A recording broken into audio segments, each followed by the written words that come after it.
In a world where myth and reality intertwine, a clandestine organization known as M.O.R.A, Mythological Oversight and Restoration Authority, stands as the guardian of a fragile peace between humanity and mythical creatures. Deep in the frozen expanse of the North Pole, Santa Claus, the symbol of joy and goodwill, secretly ensures that the balance is maintained.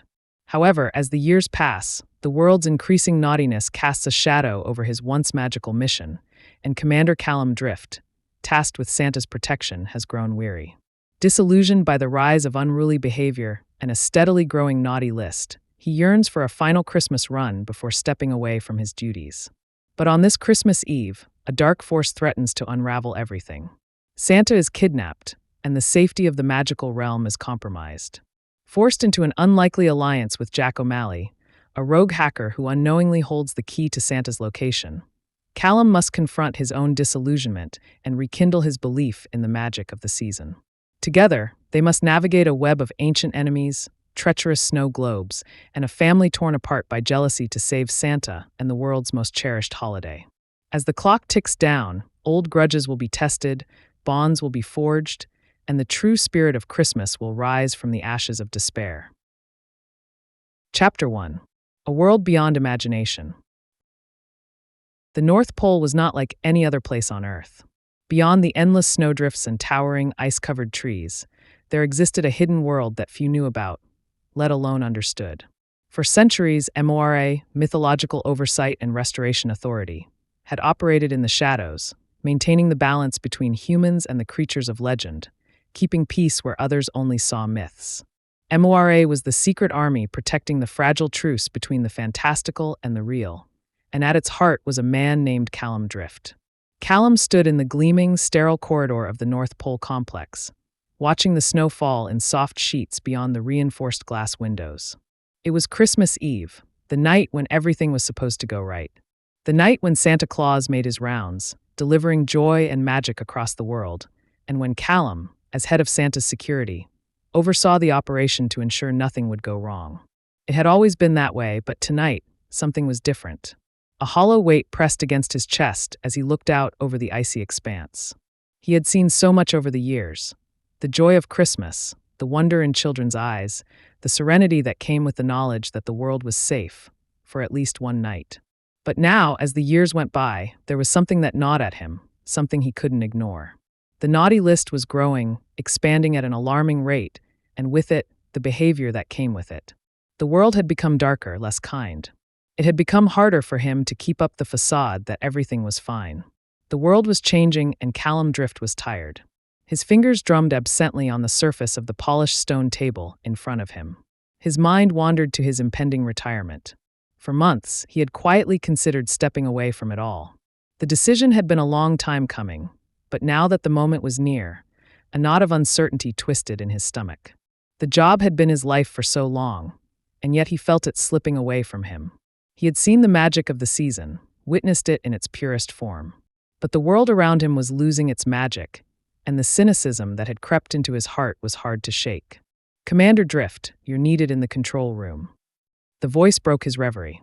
He turned to see Zoe Harlow, the director of M.O.R.A, standing in the doorway, her expression as steely as ever. She was a no-nonsense woman, sharp and focused, and had always trusted Callum's judgment. But even she couldn't mask the underlying tension in her demeanor. "Something wrong?" Callum asked, standing and adjusting his uniform. "Not sure yet," Zoe said, her eyes narrowing. "We've detected an anomaly.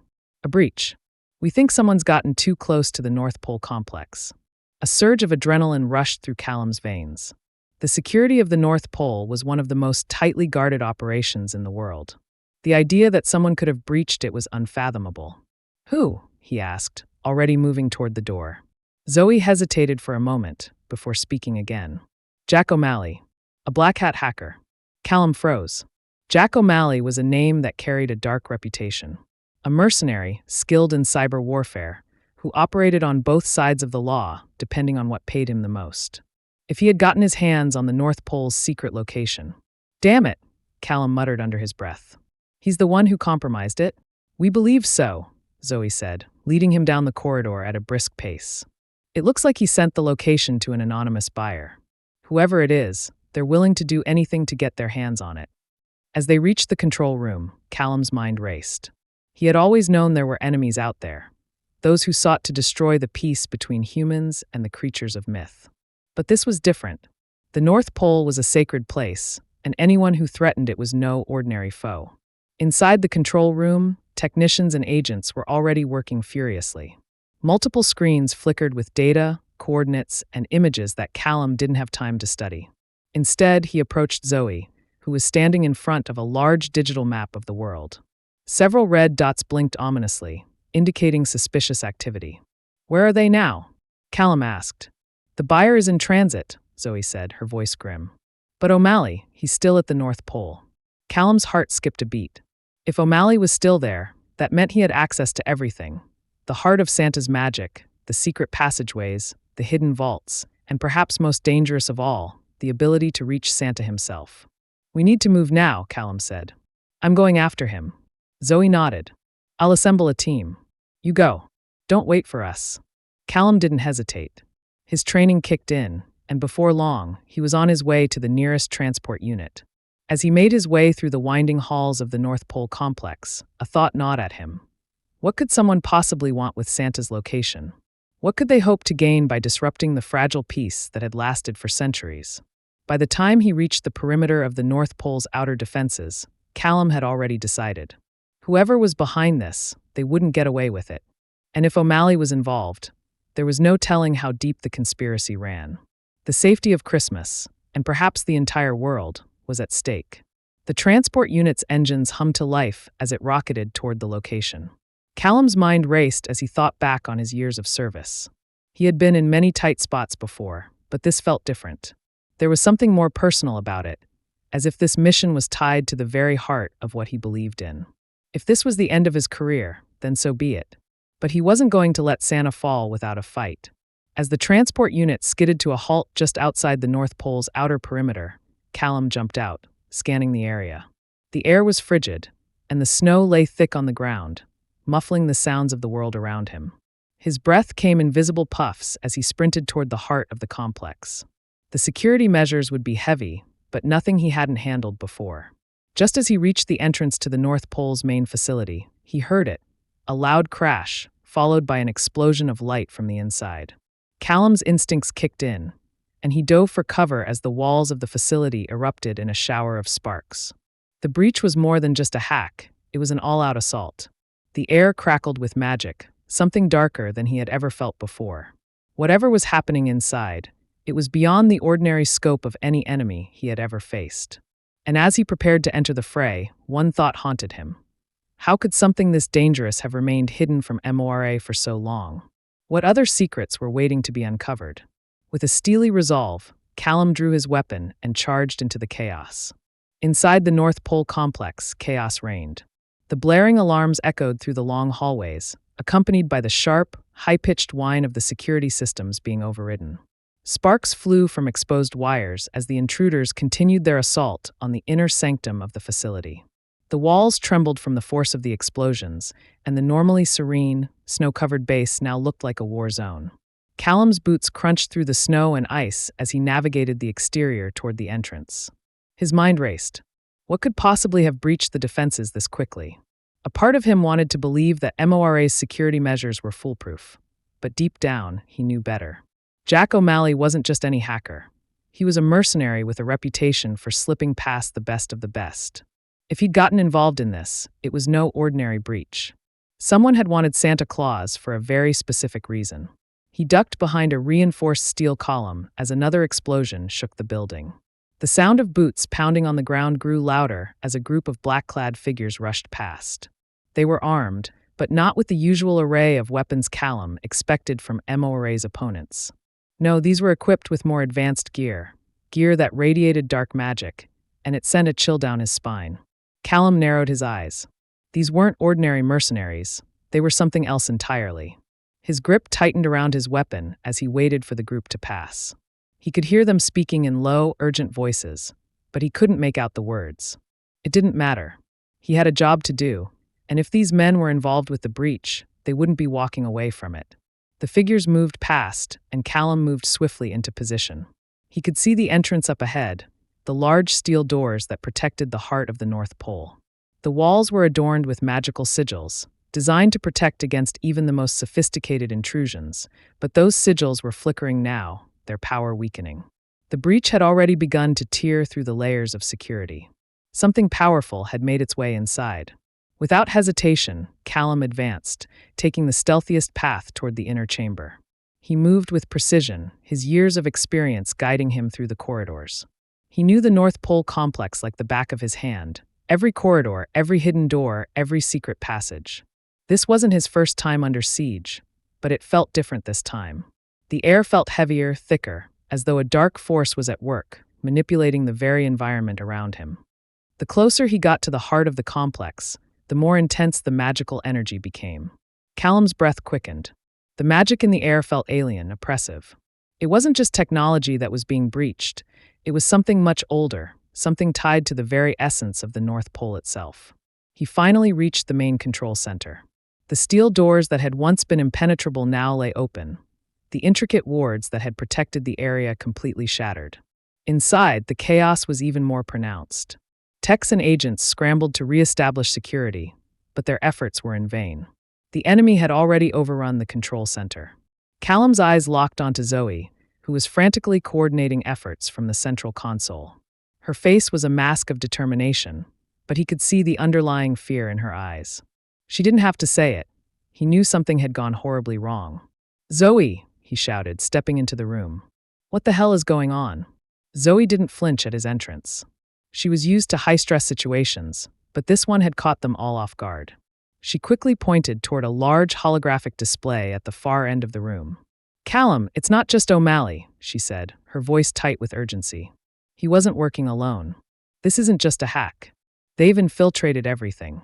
She waved a hand toward the screen, and Callum's gaze followed. The hologram flickered as multiple intruders flooded the screen.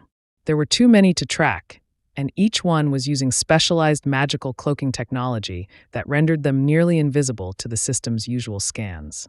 "I've seen this kind of magic before," Callum muttered, stepping closer to the console. He recognized the signature energy, dark, corrupting, and ancient. It could only be one thing, Grýla. The Winter Witch, once thought to be a mere myth, had somehow gained access to the North Pole. It was no coincidence that the breach had occurred tonight. "How is this possible?" Zoe asked, her voice filled with disbelief. "Grýla's supposed to be confined to the underworld, sealed away for centuries." "She's back," Callum said grimly. "And she's not alone." Zoe stared at him for a moment, then back at the screen. "We need to get to Santa. If she's here for him, we can't let her take him." Callum nodded, his mind already working through the options. He had to act fast. Santa was more than just a man. He was the very source of Christmas magic. If Grýla had designs on him, it wasn't just the North Pole that was in danger. It was the entire world. The balance between humans and mythical creatures depended on Santa's magic, and if she could corrupt that power, it could lead to catastrophic consequences. Without another word, Callum sprinted toward the exit, Zoe close behind. They passed through the now damaged corridors, the cold air biting at their skin as they moved with urgency. They had to reach the heart of the complex before Grýla and her minions did. The final hallway loomed ahead, and just as they were about to round the corner, Callum's comm device buzzed to life. It was a signal from the outer perimeter. A breach had been detected, and an intruder was making their way inside. It could only be one person. Jack O'Malley. Callum cursed under his breath. He didn't have time to deal with O'Malley, not when the threat was so much larger. But Jack was the key to finding the location of Santa, and Callum knew that without him, they had no hope of tracking down Grýla's movements. "Zoe, take the north entrance," Callum said, his voice sharp. "I'll take care of O'Malley." Zoe didn't argue. She understood the urgency of the situation, and with a nod, she disappeared down a side passage, her figure quickly swallowed by the shadows. Callum turned and sprinted toward the main hangar, where he had last tracked Jack's signal. As he approached the area, the sounds of shouting and the unmistakable hum of encrypted communication devices filled the air. Callum knew that this would be a confrontation unlike any he had faced before. Jack O'Malley was a slippery adversary, and if he was working with Grýla, there would be no turning back. But Callum wasn't about to let that stop him. With his gauntlet activated and his resolve hardened, he pushed forward into the unknown, determined to save Christmas and the world, no matter the cost. Chapter 2. The Snow Globe. Callum's breath came in sharp, visible bursts as he sprinted down the corridor toward the hangar. The North Pole's vast, complex infrastructure stretched out in all directions, its halls designed to keep out intruders and protect the ancient magic that powered the place. But none of that mattered when a mercenary hacker like Jack O'Malley decided to break in. Jack was a master of infiltration. His ability to breach the unbreachable was legendary, and now it seemed as though he had found a way into the very heart of the North Pole. Callum's mind raced as he thought back to their first encounter. He didn't know why O'Malley had agreed to help them in the first place, probably just for the paycheck. But now, it seemed like Jack's true allegiance had been called into question. If he was working with Grýla, it was more than just a simple betrayal. It was a conspiracy to destroy everything. The hallway stretched ahead, dimly lit by the faint glow of emergency lights. Callum's boots echoed in the silence, the only sound he could hear besides the pounding of his heart. It wasn't just O'Malley he was after anymore. He had to find out what Grýla was truly after. If she could gain control of the North Pole's magic, everything they knew about the world's balance could be undone in a heartbeat. Turning a corner, Callum was met by a burst of cold air that swept through the open doorway. The hangar was a vast space, filled with all kinds of technology and transport vehicles that Santa and his security team used to patrol the globe. But tonight, there was only one thing on Callum's mind: the hacker who had the key to it all. He had been tracking O'Malley's signature since it first appeared on the security system. Now, it led him straight to the center of the hangar, where a high-tech transport unit sat idling. The doors to the unit were open, and inside, illuminated by a faint blue light, sat Jack O'Malley himself. He was hunched over a console, fingers flying across the keys, absorbed in his work. His eyes, however, flickered toward Callum as the commander entered. "Didn't take you long to find me," Jack said, his voice dripping with sarcasm. He didn't seem startled or even remotely concerned. If anything, he looked like a man who had been expecting this moment for a while. Callum narrowed his eyes. "You've made a mistake, O'Malley." Jack smirked, spinning in his seat to face him. "You don't get it, do you? I didn't make a mistake. You did. You trusted me."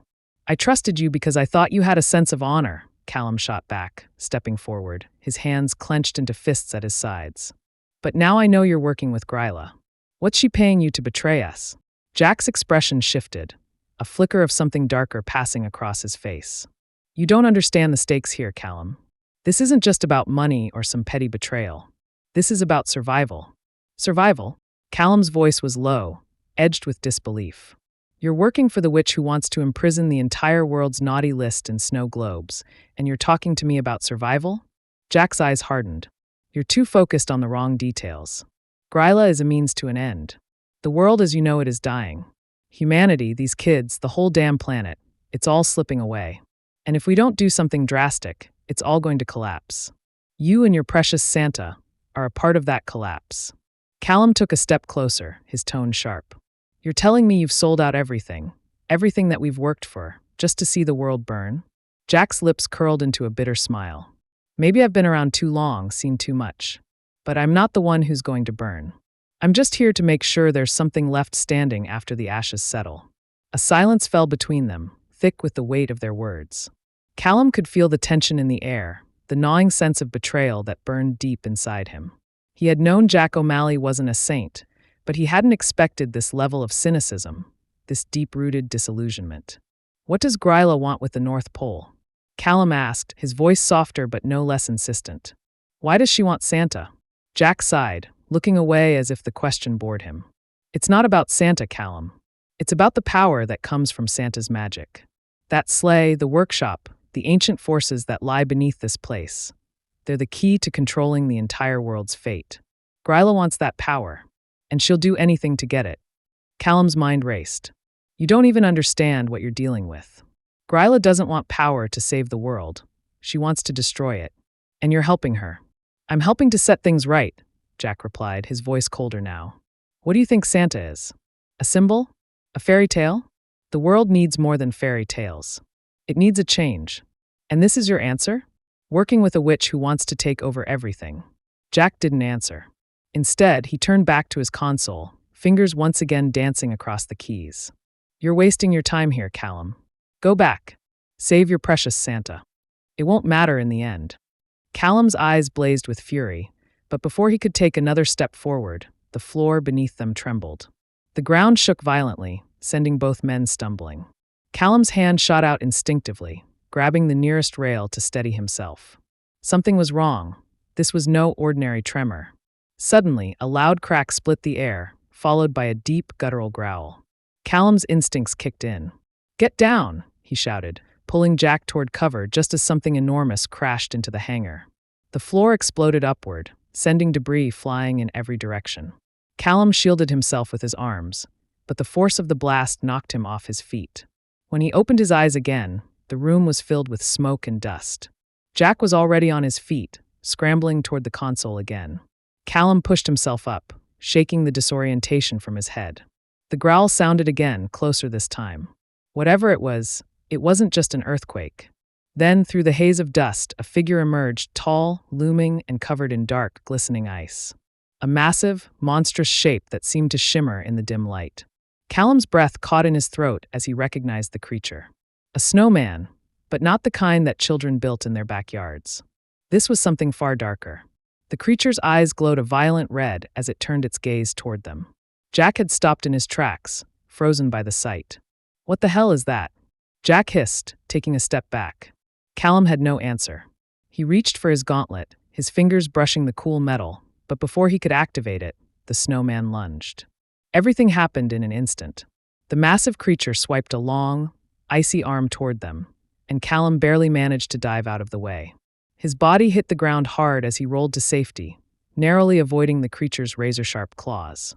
The air around them seemed to freeze, a chill seeping deep into Callum's bones. "Move!" Callum shouted, pushing himself to his feet and grabbing Jack by the collar. "We need to get out of here now." Jack seemed to snap out of his stupor, turning toward the exit. But before they could make it even halfway, the snowman lunged again, its claws slashing through the air with a deafening screech. Callum gritted his teeth. This wasn't a creature they could simply outrun. They were going to need more than speed to survive this.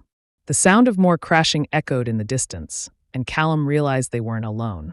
Something else was coming. More of Grýla's minions, no doubt. With a desperate glance toward Jack, Callum made his decision. "We fight." The snowman's eyes gleamed maliciously as it advanced. Jack hesitated, then nodded grimly. "Let's do this," he muttered. And with that, the battle for the North Pole and the future of the world began. The snowman let out a low, unnatural growl, its icy body cracking like a sheet of frozen glass as it advanced toward them. Callum's heart pounded in his chest, adrenaline surging through his veins.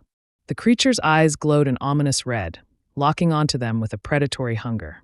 Callum could feel the temperature drop even further, a bone-chilling frost creeping into the air, making it harder to think, harder to move. "Don't just stand there." Callum barked at Jack, who was still standing frozen in place, his face a mask of disbelief. "Move, or we'll both be dead." The sound of the snowman's massive limbs scraping the floor sent a shiver down Callum's spine. He had fought countless enemies in his life, but nothing like this. This wasn't just an ordinary mythological creature. It was something far more sinister, something born of dark magic, and it was closing in fast. Jack snapped out of his daze, eyes narrowing as he calculated their next move. He grabbed a nearby tool, a metal rod used for maintenance in the hangar, and wielded it like a weapon. "Cover me," he muttered, taking a few steps forward, circling the creature. Callum didn't have time to argue. He slammed his gauntlet against his wrist, activating the magical shields embedded within the device. A shimmering blue aura surrounded him, protecting him from the cold and the danger. He had fought off creatures much larger than this one before, but this was different. This thing felt alive, like it had a mind of its own, a twisted version of nature itself. The snowman let out another guttural growl, its form shifting and reforming as it advanced, snow and ice swirling around its body like a storm. It wasn't just a creature of ice.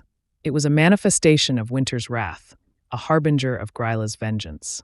"Don't get too close," Callum warned as he took a step back, keeping the snowman at bay with his shield. "It's not just physical, it's magic-infused. It'll freeze you solid if you let it."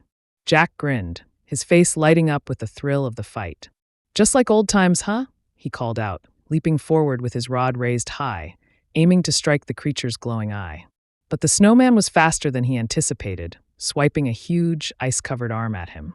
Jack barely dodged in time, rolling out of the way, but the blow sent a shockwave through the room. Snow and debris exploded in all directions, coating the floor with a thick layer of ice. The hangar had become a battleground, and Callum could feel the odds stacking against them.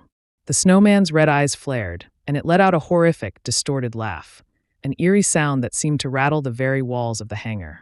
It was playing with them, toying with their weakness, exploiting their fear.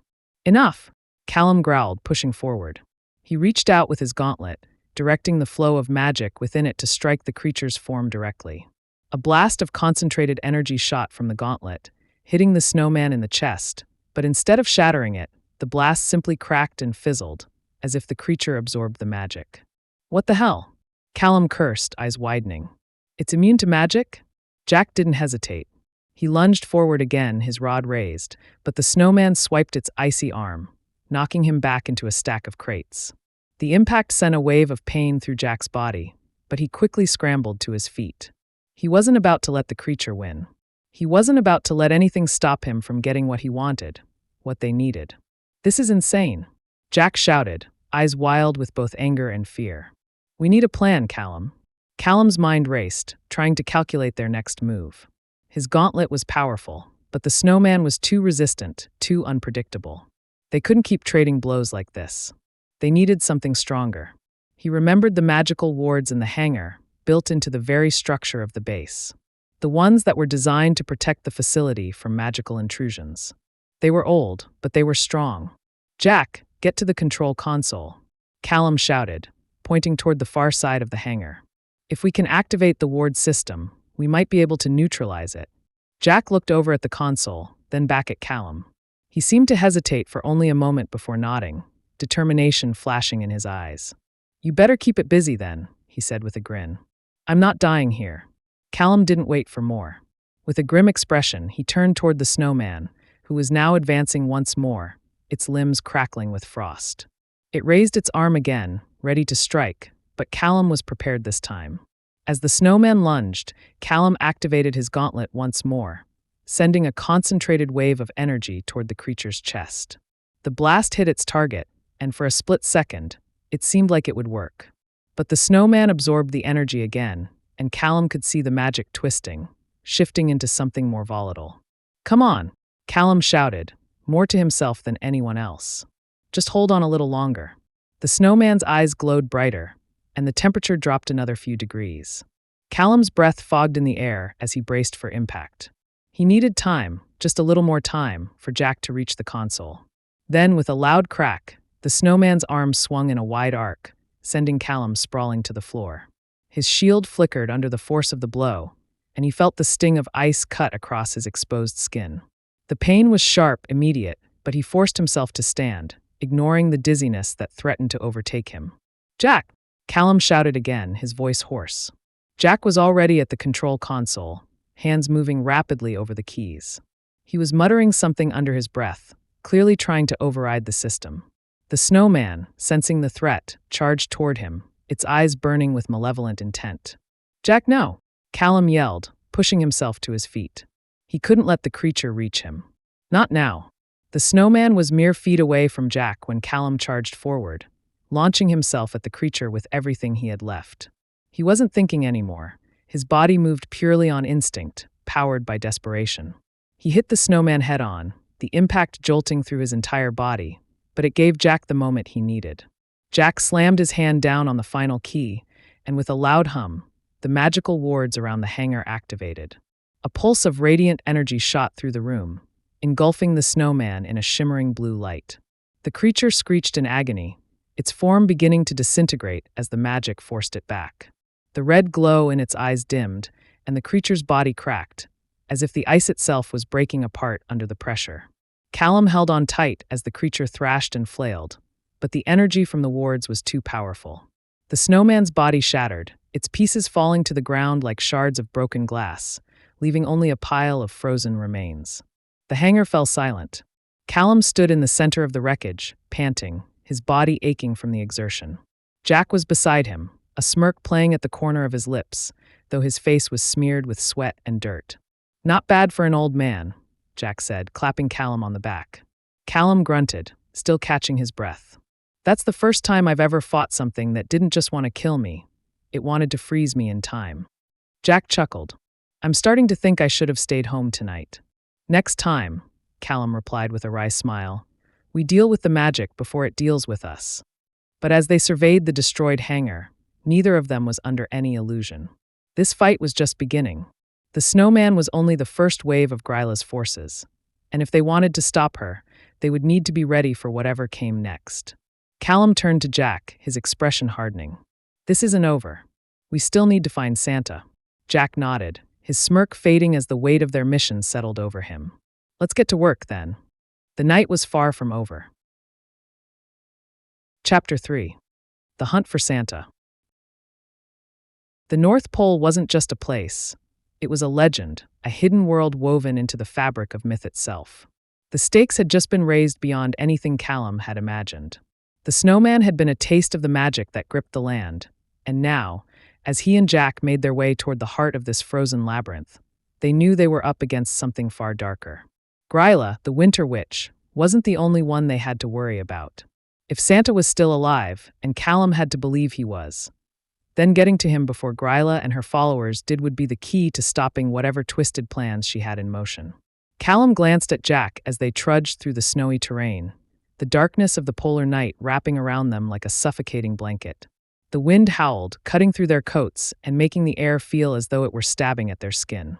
Every breath was a cloud of vapor, and the landscape before them seemed endless, unforgiving. The frozen wilderness wasn't just an obstacle, it was an enemy of its own. I thought you'd be happier with all the snow, Jack remarked, his voice muffled by the winds. Callum shot him a side glance. Don't get smart. I've had enough snow for one lifetime. They had no time to waste. Zoe's team had already informed them of the situation in detail. Santa's location was compromised, and Grýla was actively making moves to take control of everything that Santa represented, everything that stood between the mythological and the human worlds. With the knowledge of the North Pole's most secretive operations exposed, their mission had gone from a rescue attempt to a race against time. If Grýla had Santa's powers under her control, there was no telling how far her reach could extend. Callum's thoughts shifted to his own history with Santa. He had spent decades ensuring that the world's myths remained intact, hidden from the rest of humanity. He had been the silent protector of the secret peace treaty that bound humanity and mythological creatures together. That was why he had been assigned to Santa's security detail in the first place. But now, as the North Pole loomed ahead, the reality of the situation hit him harder than any mission he'd ever undertaken. Tell me again how we got stuck with Jack O'Malley, Callum muttered, half to himself as they marched onward. Jack, who had been unusually quiet since their last encounter with the snowman, raised an eyebrow. You're still on that? I thought you were starting to like me. Callum shot him an exasperated look, but then let out a sigh. You're a hacker, not a soldier. This isn't exactly your world, Jack. I'm a survivor, Jack retorted. I don't need to fit into your world to get things done. Just keep your enemies in check, and I'll find a way through the mess you made. It was true, in a sense. Jack's knack for manipulating technology had saved them both more times than Callum cared to count. But this wasn't a job for a hacker. It was a mission that required discipline, precision, and sheer strength of will. They couldn't afford any more distractions or second guesses. As they finally reached the perimeter of the North Pole complex, Callum gestured for Jack to slow down. Stay close. The place is crawling with Grýla's people, and they'll be expecting us. Jack's expression hardened, and he pulled a hood over his head, blending in with the surrounding blizzard. Callum adjusted his gauntlet, fingers brushing against the edge of the magical wards inside. Every instinct in his body was telling him that they were on the verge of something catastrophic, something he hadn't been prepared for. The North Pole, right where it all started, Jack muttered, his eyes scanning the snowy landscape. The home of a jolly old man, the one who's got all the secrets. It's a hell of a place for a fight. Save your jokes for later, Callum snapped, moving ahead. The entrance to the complex was hidden beneath layers of ice and snow, concealed by magic and decades of secrecy. But Callum knew exactly where to go. They had no time for niceties. Every second they wasted brought them closer to losing Santa, and everything that he represented. As they approached the entrance, Callum's gauntlet flared with magic, a beacon that guided them past the barriers of enchanted ice and hidden wards. The entrance to the base stood before them, a vast stone archway flanked by enormous ice statues, ancient sentinels who had stood guard for centuries. "Ready?" Callum asked Jack, his voice low. Jack gave a quick nod, his usual cocky demeanor replaced with a rare seriousness. "As ready as I'll ever be." Callum pushed the doors open with a groan of ancient metal. The cold inside the complex was worse than anything outside. The air was thick with the smell of ozone and something else, something far darker. The walls of the complex were lined with enchanted lights, flickering dimly in the gloom. "This place gives me the creeps," Jack muttered as he pulled out a small device from his coat and began scanning the room for signals. Callum didn't respond. His focus was on the task at hand, the images of Santa's disappearance haunting his every thought. The old man, Santa Claus, had always been a symbol of joy, of unity between the worlds. But now, with his abduction, the delicate balance was threatened. They moved deeper into the complex, their footsteps echoing in the silence. Every corner seemed to hide a new danger, every hallway filled with shadows. There was something unnatural in the air, a chill that didn't belong. It wasn't just the cold, it was the magic. The whole complex thrummed with it, a pulse that resonated in Callum's bones. "I don't like this," Jack said, his voice tight as he scanned the room. "We don't have a choice," Callum replied, his hand gripping the hilt of his sword beneath his coat. "Keep your eyes peeled. Grýla's followers won't hesitate to kill us if they think we're a threat." They continued their search, moving swiftly through the complex's winding halls and passageways.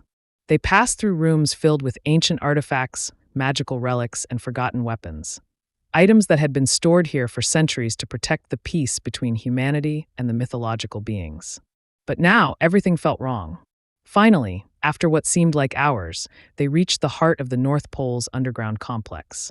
The room before them was unlike any other in the facility. It was vast, more like a cathedral than a simple chamber. The walls were covered in murals depicting scenes from the legend of Santa, stories of his triumphs and his sacrifices. And at the center of it all was the vault that housed the secrets of the North Pole, the place where Santa's magic was stored. But the vault was empty. Callum's heart sank as he stepped inside, his eyes scanning the room. The magical wards that protected the vault had been shattered. Santa was gone. "We've missed him," Jack said quietly, his voice heavy with the realization. "No," Callum responded, his voice taut. "Grýla hasn't gotten him yet. She's hiding him. We're getting closer, Jack." He turned, determination flooding his veins. "We're not leaving until we find Santa. We won't stop until he's safe." Jack nodded, clenching his fists. "Let's finish this, then. We're not walking away empty-handed." The hunt for Santa was far from over. In fact, it had only just begun. As they ventured deeper into the heart of the North Pole complex, the oppressive silence grew heavier, almost suffocating. The air felt thick with ancient magic, as if the entire place was alive and watching them. Callum's senses were on high alert, every nerve tingling with the feeling that something was about to go horribly wrong. They passed more halls adorned with murals, depicting scenes of Santa's long history, his creation of toys, his secret alliance with mythological creatures, and his guardianship of the delicate peace treaty between humanity and the supernatural. But now, as they moved through these ancient halls, Callum couldn't help but notice the eerie absence of warmth. The magic that had once radiated from the walls now felt hollow, like the life had been drained from it. "This place used to be full of life," Callum muttered, his voice carrying an edge of sadness. Now it feels like a tomb." Jack didn't respond, his eyes scanning the room for any signs of movement. The place felt like it was holding its breath, waiting for something to happen. "Something's off," Jack said after a beat, his fingers tapping a small device at his side. It emitted a low, pulsing hum, and for a moment, the air seemed to crackle around them. "What do you mean?" Callum asked, his tone sharp. He had learned to trust Jack's instincts, even if the hacker was more often than not guided by a different kind of logic. "Something's blocking my signals," Jack explained, his brow furrowing. "I can't get a clear reading. It's like we're walking through a black hole. Whatever Grýla is doing here, it's interfering with all tech. Magic's messing with everything." Callum's stomach tightened at the implication. Grýla was no ordinary witch. Her connection to the dark forces of winter and chaos ran deep, and if she was using magic to block their tracking devices, they were effectively blind. It would make finding Santa even more difficult, if not impossible. "Keep your eyes sharp," Callum said, his voice low. And don't underestimate her. This place is full of traps. They moved in silence, their footsteps muffled by the thick, enchanted carpets that lined the floors. The farther they went, the colder it became. At first, Callum had thought it was just the usual cold of the North Pole. But now, the chill in the air felt unnatural, unnerving. There was something about it that made his skin crawl, as if the cold itself was a living, breathing entity watching them. Eventually, they reached another large chamber, and as they stepped inside, the temperature dropped even further. It wasn't just the air. The ground beneath their feet had turned slick with frost. A soft, eerie glow illuminated the room from above, casting long, twisted shadows across the stone walls. Callum felt the hairs on the back of his neck stand up. "This isn't good," Jack muttered, his hand twitching as he readied a small gadget from his belt. The glow in the room seemed to pulse with an energy all its own, the walls closing in around them like a trap. Before Callum could respond, a deep, guttural laugh echoed from the shadows. It was low and chilling, and it reverberated off the walls in a way that made his blood run cold. Well, well, well. The voice was familiar. It made Callum's heart skip a beat. He knew that voice. Look who decided to show up. From the dark corner of the chamber, a figure stepped forward, her form tall and cloaked in a tattered winter coat. Her pale skin shimmered in the dim light, and her long, silvery hair seemed to move as if it had a life of its own. Grýla, the winter witch, stood before them, a smug smile playing on her lips. "You shouldn't have come here, Callum Drift," Grýla said, her voice smooth and venomous. "You should have stayed in your cozy little corner of the world, keeping your eyes closed to the truth. But now you've found me." Callum's hand instinctively went to his gauntlet, the surge of energy in his chest warning him of the magic in the air. Grýla's presence was suffocating, like a dark cloud that overshadowed everything. "You're insane, Grýla," Callum spat, his voice hard. "You think you can just take Santa and disrupt everything we've worked for? You've already crossed a line." Grýla's eyes glittered with malice as she took a step closer. "You don't understand, do you? I'm not just taking Santa. I'm going to destroy everything you hold dear. The peace you've kept for centuries? Gone.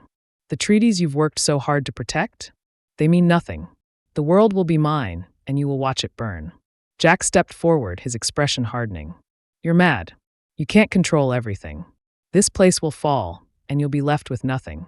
Grýla's laughter filled the room again, louder this time, echoing in every corner. "You think I care about what happens here? This is just the beginning. Santa's power is already mine.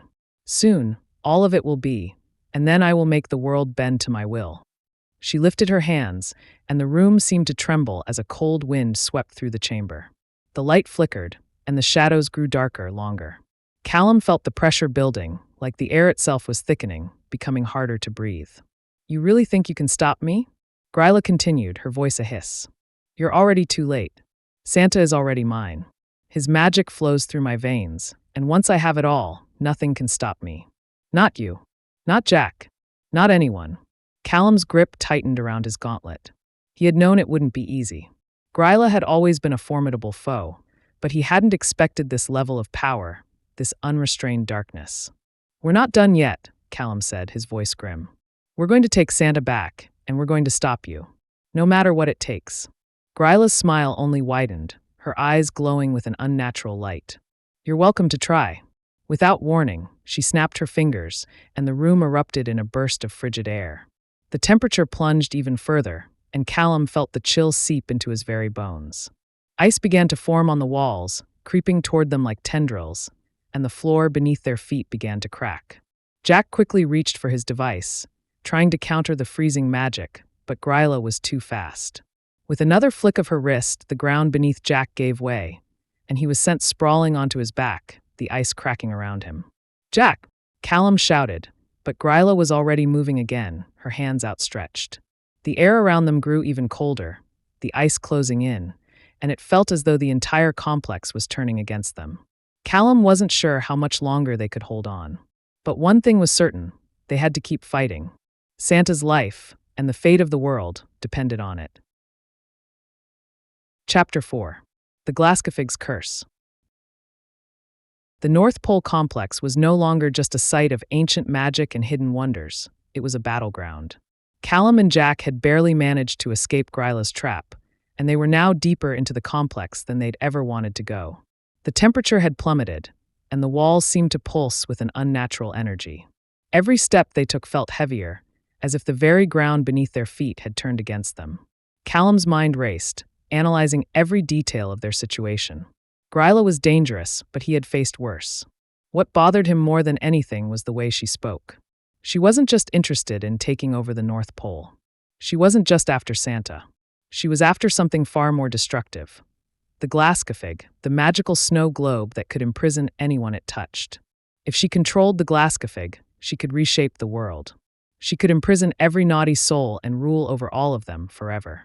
It was the kind of power that had always been kept hidden from the human world, a weapon of such devastating potential that its very existence was a closely guarded secret.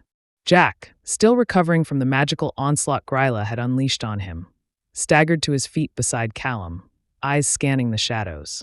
This place is crawling with traps. I can't keep my eyes on all of them. I know, Callum muttered, gripping his gauntlet tighter.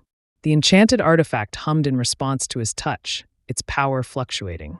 His thoughts went back to the conversation he'd had with Zoe just before they arrived. We need to find Santa, Zoe had said urgently. If Grýla gets her hands on him, it's over. She'll be able to harness his magic and use it to fuel the Glaskafig's power. We'll find him, Callum had promised, though even then, the weight of the responsibility had settled heavily on his shoulders. Now, as they moved deeper into the complex, he couldn't shake the feeling that they were being led into a trap. Grýla's magic had already infiltrated the complex, making every step forward a calculated risk. But he couldn't afford to hesitate, not with Santa's life hanging in the balance. Jack cursed softly, breaking Callum's train of thought. The walls are closing in, he muttered. Every second we waste, she's one step closer to getting everything she wants. I know, Callum said, his tone hardening. We can't stop now. They entered a grand hall, its vast size making it feel like a cathedral. The walls were adorned with intricate carvings, depicting scenes of peace and harmony between humans and mythological creatures. It was a stark contrast to the dark, freezing air that filled the room. Callum's breath came out in white puffs, his heart pounding as the weight of their mission bore down on him.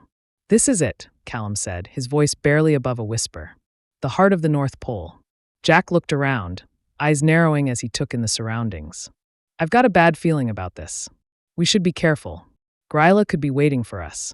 Callum's gaze hardened. We don't have the luxury of caution anymore. If we want to stop her, we have to move fast. They made their way deeper into the hall, the shadows around them seeming to stretch and shift unnaturally. It was as though the very architecture of the North Pole had been warped by Grýla's magic.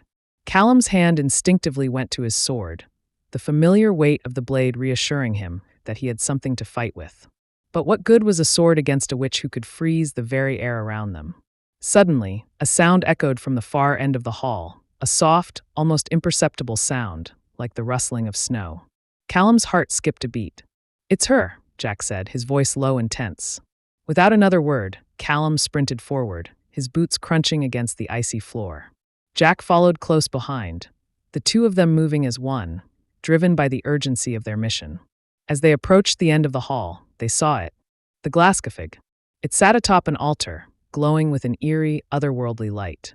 The magical snow globe shimmered, its glass surface reflecting the room's dim light in a way that made it seem alive. A faint swirling mist could be seen inside the globe, as if it were holding something, someone trapped within. Callum's blood ran cold. If Grýla had managed to harness this power, then the fate of the world was sealed. But Santa wasn't there. Where is he? Callum muttered under his breath. Grýla must have him. But why isn't he here? Jack stepped forward, his eyes narrowing. This doesn't feel right. Something's off. Before they could react, a low, mocking laugh echoed through the room. You're too late, Grýla's voice rang out, her form materializing from the shadows. Her pale skin gleamed in the dim light, and her eyes were filled with malice. Santa is already under my control. His magic is mine to command. Callum's fists clenched. You won't win, Grýla. Santa won't let you. Grýla smiled, a cruel, twisted smile that sent a shiver down Callum's spine. Oh, but you don't understand, do you? Santa was never meant to be the protector. He's just a pawn in a much larger game. Jack's eyes widened as he realized what she was implying. You're trying to use him. You're trying to control the Glaskafig to trap every naughty soul. Grýla's smile grew wider. Exactly. With Santa's magic, the Glaskafig will have limitless power. I can imprison every naughty child, every misfit, every outcast forever. And once they're trapped, I will control the world. Callum's stomach twisted with disgust. Grýla wasn't just a rogue witch. She was a tyrant, a madwoman who thought she could remake the world according to her twisted vision. You're insane, Callum spat, stepping forward, ready to strike. But Grýla raised a hand, and the air around them seemed to freeze, the temperature plummeting to impossible lows. Ice began to form around their feet, locking them in place. You think you can stop me? Grýla's voice was a low hiss, her power surging through the room. You're nothing but pawns. Just like Santa. Jack yanked at his wrist, struggling against the ice that encased him. You won't get away with this, Grýla. We'll stop you. Grýla chuckled, her laughter echoing around them like a death knell. You're already too late. I've won. As she raised her hands, the Glaskafig began to glow brighter, its magic pulsating in the air. Callum's heart raced in his chest. If she activated it, there would be no stopping her. The fate of everyone, Santa, the humans, the mythological creatures, would be sealed forever. But Callum wasn't about to give up. Not yet. He fought against the ice that held him in place, using every ounce of strength he had left. Jack! We need to stop her. With a determined yell, Jack wrenched his arm free, pulling out a device from his belt. It wasn't much, but it was all they had. He hurled it toward Grýla, and the device emitted a brilliant pulse of light, temporarily blinding her. Callum wasted no time. He lunged forward, his sword drawn, and with a single swift movement, he slashed through the ice, freeing himself. Grýla let out a scream of rage, her power faltering for a moment. But it was enough. Callum and Jack charged forward, determination burning in their eyes. They wouldn't let her win. Not this time. The moment the blinding light from Jack's device subsided, Grýla's enraged cry echoed through the hall. The walls seemed to shake with the force of her fury, and for a brief second, the temperature in the room spiked. A gust of icy wind blew through the chamber, carrying with it the scent of snow and cold death. Grýla's form shimmered for a moment before her true shape emerged, a tall, imposing figure cloaked in a shimmering veil of frost. Her eyes glowed like twin orbs of pure malice, and her breath was a cold mist that seemed to freeze the very air she exhaled. You think you can stop me with that little toy? Grýla hissed, her voice like the crackling of ice. You're nothing. Just like the rest of them. Callum's eyes hardened. He could feel the power surging within him, the magic of his gauntlet responding to the presence of the witch. It was ancient power, old and primal, pulsing beneath his skin, urging him to fight. Stop talking and start fighting, Jack growled, still trying to regain his footing after the blinding light. The hacker's hands were shaking, but his eyes were locked onto Grýla, a mix of fear and determination in his gaze. Despite the overwhelming power of the witch, there was no way they were going to back down now. Grýla's lips curled into a wicked smile as she raised both hands. The room seemed to tremble, and the ground beneath them cracked open, revealing tendrils of ice that reached toward the ceiling, dripping with unnatural frost. You truly are naive, Grýla sneered. Santa is already mine. His magic flows through me, and soon, the Glaskafig will be complete. The world will be mine to control, and you'll be nothing but forgotten. Her words were chilling, but they only fueled Callum's resolve. If they were going to stop her, they had to act fast. He raised his gauntlet, and it crackled with energy, responding to the mounting tension in the air. We'll see about that, Callum said, his voice filled with steel. Before Grýla could unleash another wave of frost, Callum charged, his gauntlet blazing with magic. The cold air wrapped around him, but it didn't stop him. With a swift motion, he swung his sword, the blade slicing through the air toward Grýla. But she was faster. With a flick of her wrist, the room around them seemed to distort, and the air thickened with magic. Grýla dodged the strike effortlessly, her movements fluid and graceful, like the wind itself. You think you can fight me? Grýla laughed, her voice echoing in every corner of the chamber. You're nothing. Callum gritted his teeth. He wasn't giving up. Not now. Not when everything was on the line. Jack, seeing the battle wasn't going in their favor, reached into his bag and pulled out another device. It was small, compact, but it pulsed with energy. He tossed it toward Callum, who caught it midair. Whatever it is, it better work, Callum muttered under his breath. He didn't have time to question Jack's gadgets now. The device activated with a soft hum, and a shield of shimmering light surrounded Callum. For the first time, he felt a brief sense of relief as Grýla's ice blasts collided with the shield, dissipating harmlessly. The energy field was powerful, but it wouldn't last long. He had to make every second count. "Jack, get to Santa," Callum shouted. "I'll hold her off." Jack didn't hesitate. He sprinted toward the altar where the Glascafig sat, glowing with ominous power. The globe pulsed in rhythm with the icy air around them, and Jack's heart raced. Every step he took felt heavier, as if the weight of the world was pressing down on him. The Glascafig was a weapon, a prison, but it was also the key to stopping Grýla. "Santa's magic has to be inside it," Jack muttered, scanning the device. The intricate carvings on the globe were unlike anything he had ever seen. They shimmered with an ancient, unspoken power that made him feel like an intruder. Grýla, noticing Jack's movement, let out a snarl. She twisted her hands, and the floor beneath Jack erupted in ice, sending a sharp, jagged spike toward him. Jack barely managed to dodge, his body twisting midair to avoid the deadly blow. He landed hard, but the device he held in his hand remained intact. "Stop him!" Grýla screamed, her fury turning into full-blown rage. But Callum was already on the move, engaging Grýla head-on, swinging his sword with deadly precision. His gauntlet flared with power, each strike more forceful than the last. Grýla, for all her magic and power, was starting to falter, her movements slowing just enough for Callum to land a blow. The sword connected with her ice barrier, shattering it into 1,000 shards.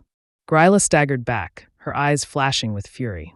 "You'll pay for that," she hissed, raising her hand to retaliate. But before she could unleash another attack, Jack reached the Glascafig. He placed his hands on the snow globe, and the magic within it seemed to pulse against his touch. His fingers brushed over the carvings, and the device hummed with power, responding to his every movement.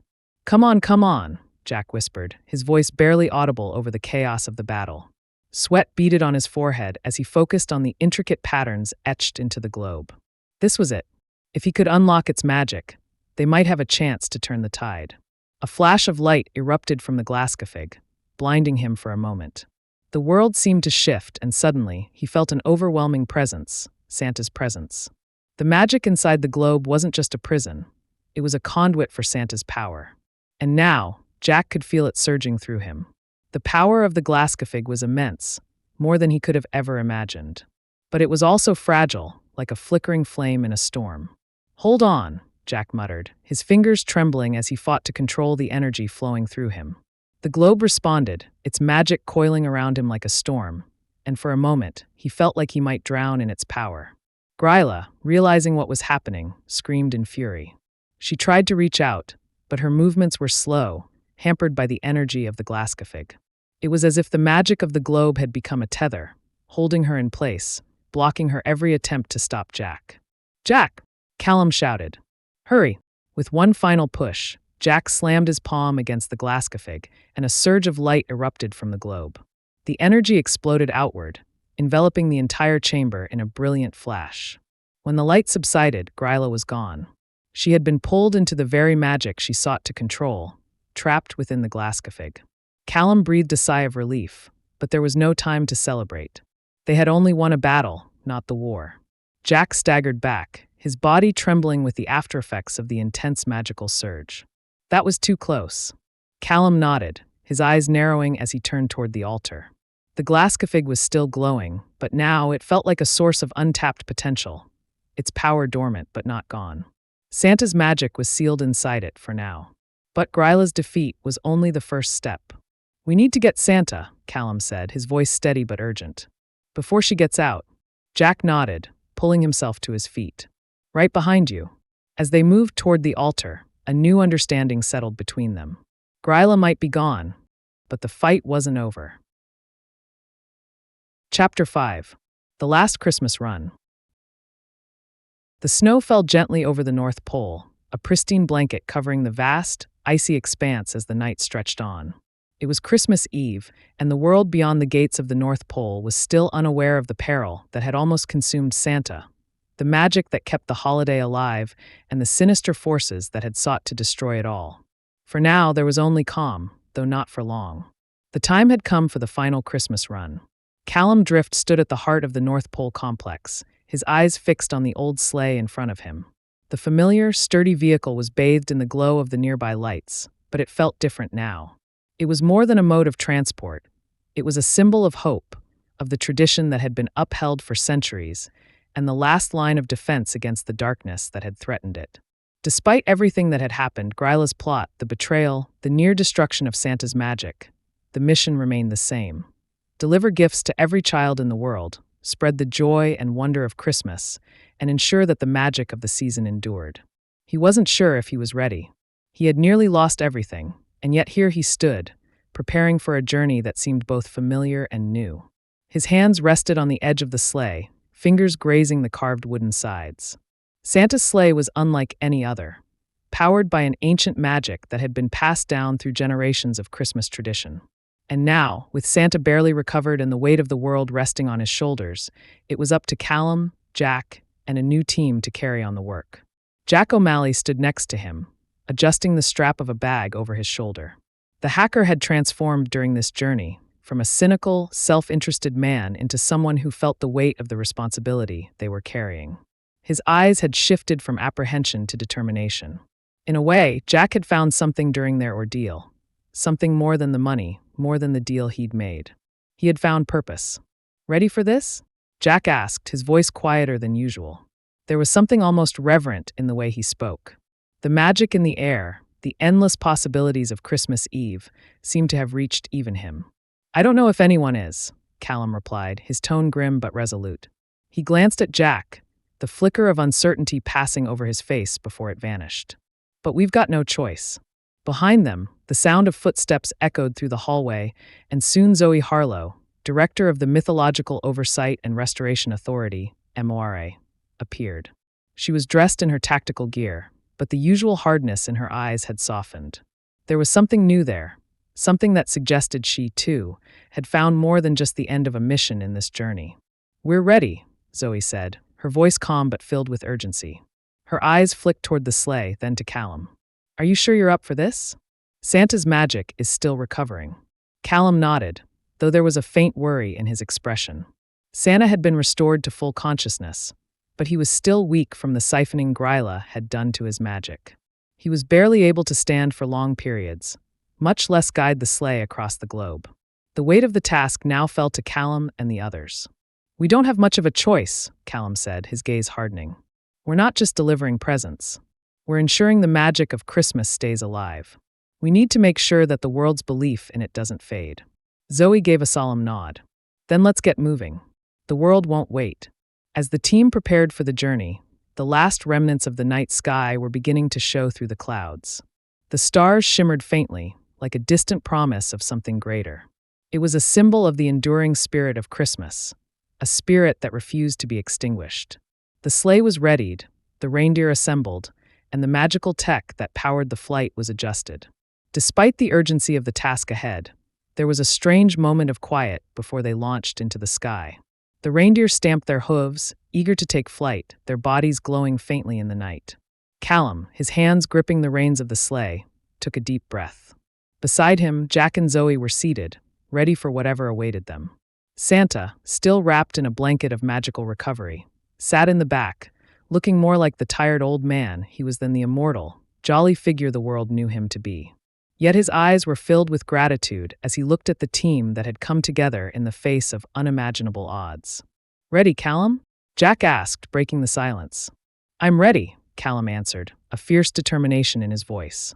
He could feel the magic of the sleigh surging through his fingertips as the reindeer surged forward, their hooves leaving the ground in a graceful arc. As the sleigh soared into the night sky, the first rays of dawn began to break over the horizon. It was a fleeting moment, but it marked the beginning of something incredible. They were leaving the North Pole, but more importantly, they were carrying with them a symbol of hope, of magic, and of everything that Christmas represented. The journey was not as it had been in years past. It wasn't the carefree glide across the world, delivering presents without a care in the world. There was a tension in the air now, an understanding that the mission was not just about gifts and joy, but about survival, about keeping the magic of Christmas alive. The world had changed since Santa's early days. The world had grown darker, more cynical, more hostile.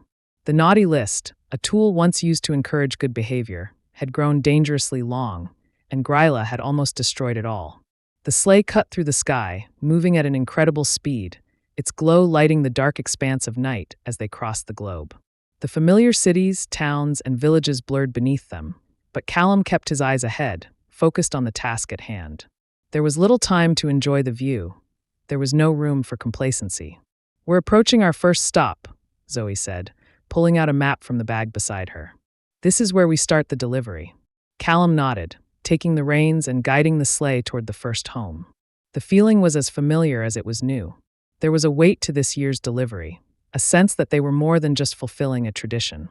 They were fighting for the very magic of Christmas. The reindeer slowed as they neared the rooftop, and Callum signaled for the sleigh to land. The wind howled, but the sleigh's magic kept it steady. As they landed with a soft thud on the roof, Jack jumped into action, leaping out of the sleigh with a sack of gifts in hand. Zoe followed, and Callum gave one last glance at Santa, who was resting at the back of the sleigh, his eyes closed, but his presence still commanding. "It's all on us now," Callum muttered, more to himself than anyone else. They entered the house, moving as quietly as possible. The magic of the sleigh allowed them to move without detection, delivering presents with ease. But there was something else in the air, something heavy, something that felt more like a test than a tradition. The journey continued, and with each stop, the tension grew. The mission was progressing smoothly, but it felt like they were racing against time. Every moment felt like it could be their last, but they pressed on, their resolve unshaken. As dawn began to creep toward the horizon, the final stop approached, the most crucial delivery of all. This was the one that would determine whether the magic of Christmas would survive, whether the belief in its magic would endure.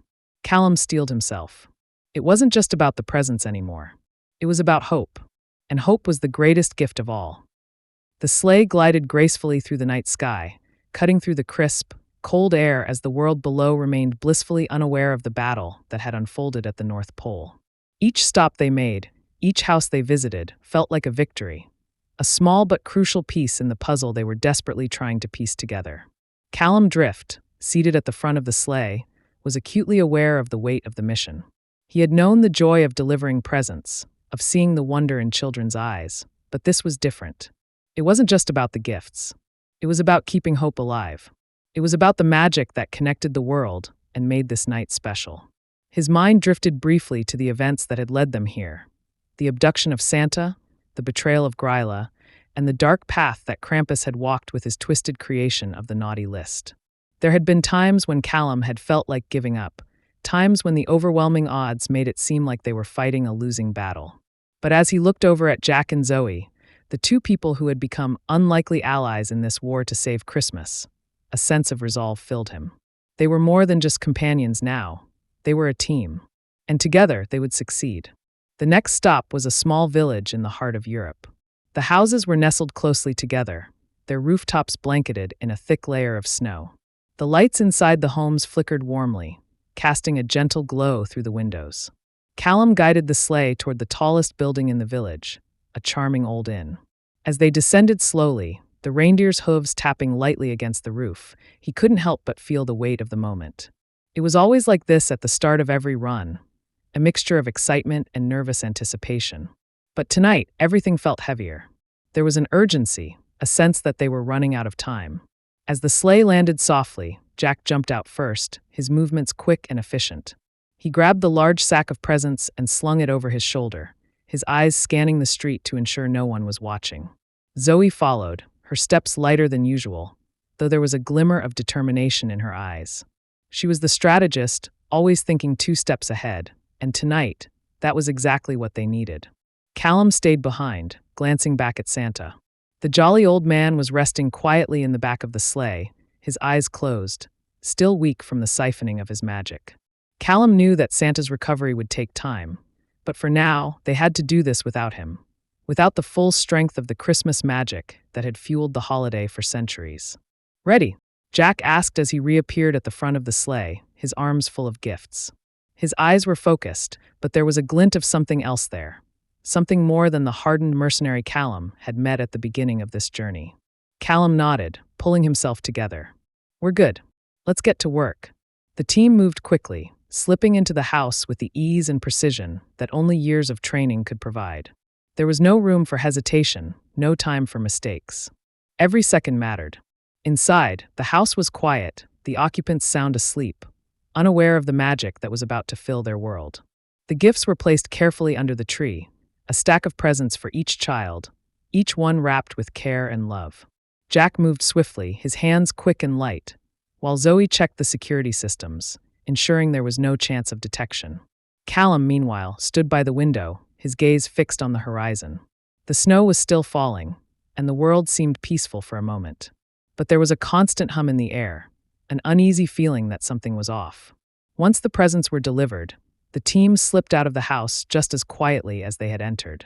The sleigh was ready, and the reindeer stamped their hooves impatiently, eager to continue the journey. "Next stop," Zoe said, pulling out a map. "A small town in the United States. Let's keep moving." The sleigh took off once again, and the team set their sights on the next destination. As they soared through the sky, the early morning light began to break, painting the horizon in shades of pink and gold. It was beautiful, peaceful, but Callum couldn't shake the feeling that something was wrong. They were close now, close to the final stretch of the journey. And yet, as much as they had accomplished, there was still so much at stake. They flew across the oceans, over mountains and forests, and into the heart of bustling cities. Each delivery felt like a victory. Each house visited a small act of defiance against the forces that sought to destroy the holiday magic. But still, there was a sense of urgency, a feeling that they were on borrowed time. The Glascafigs, Grýla's creations, were still out there, and if they fell into the wrong hands, the world would be plunged into darkness. "Zoe," Callum said, his voice low, "do you think we're doing enough?" She turned to him, her brow furrowed as she considered his question. "We're doing what we can," she replied. "This is more than just delivering presents. This is about protecting the magic that holds the world together. As long as we're still fighting, there's hope." Callum nodded, though he wasn't entirely convinced. They had come so far, but there was always the lingering doubt. What if they failed? What if they couldn't stop Grýla, couldn't prevent the spread of the Glascafigs? What if the world had lost its belief in Christmas forever? But as the team neared their final destination, a sense of clarity began to wash over him. They had made it this far. They had fought the darkness and kept the magic alive. And now they were closer than ever to seeing this through to the end. The sleigh flew faster now, the wind whipping past them as they neared the last stop on their journey. It was a quiet village nestled at the base of a mountain, far from the hustle and bustle of the cities they had visited. The houses were small but warm, the streets lit with festive lights. It was a place of peace, a place where the magic of Christmas could still be felt. "This is it," Jack said, his voice filled with a strange kind of reverence. "The last stop." Callum nodded, his heart racing in his chest. This was it. They had come so far, and now they were standing on the precipice of the final test. As they landed, the team moved swiftly, making their way toward the house at the center of the village. The air was thick with anticipation, but there was no time to waste. Every second was precious. The gifts were placed under the tree, each one carefully chosen and wrapped. Jack moved quickly, slipping in and out of the house with ease, while Zoe monitored their progress. Callum stood guard, watching the snow fall silently around them, the world holding its breath.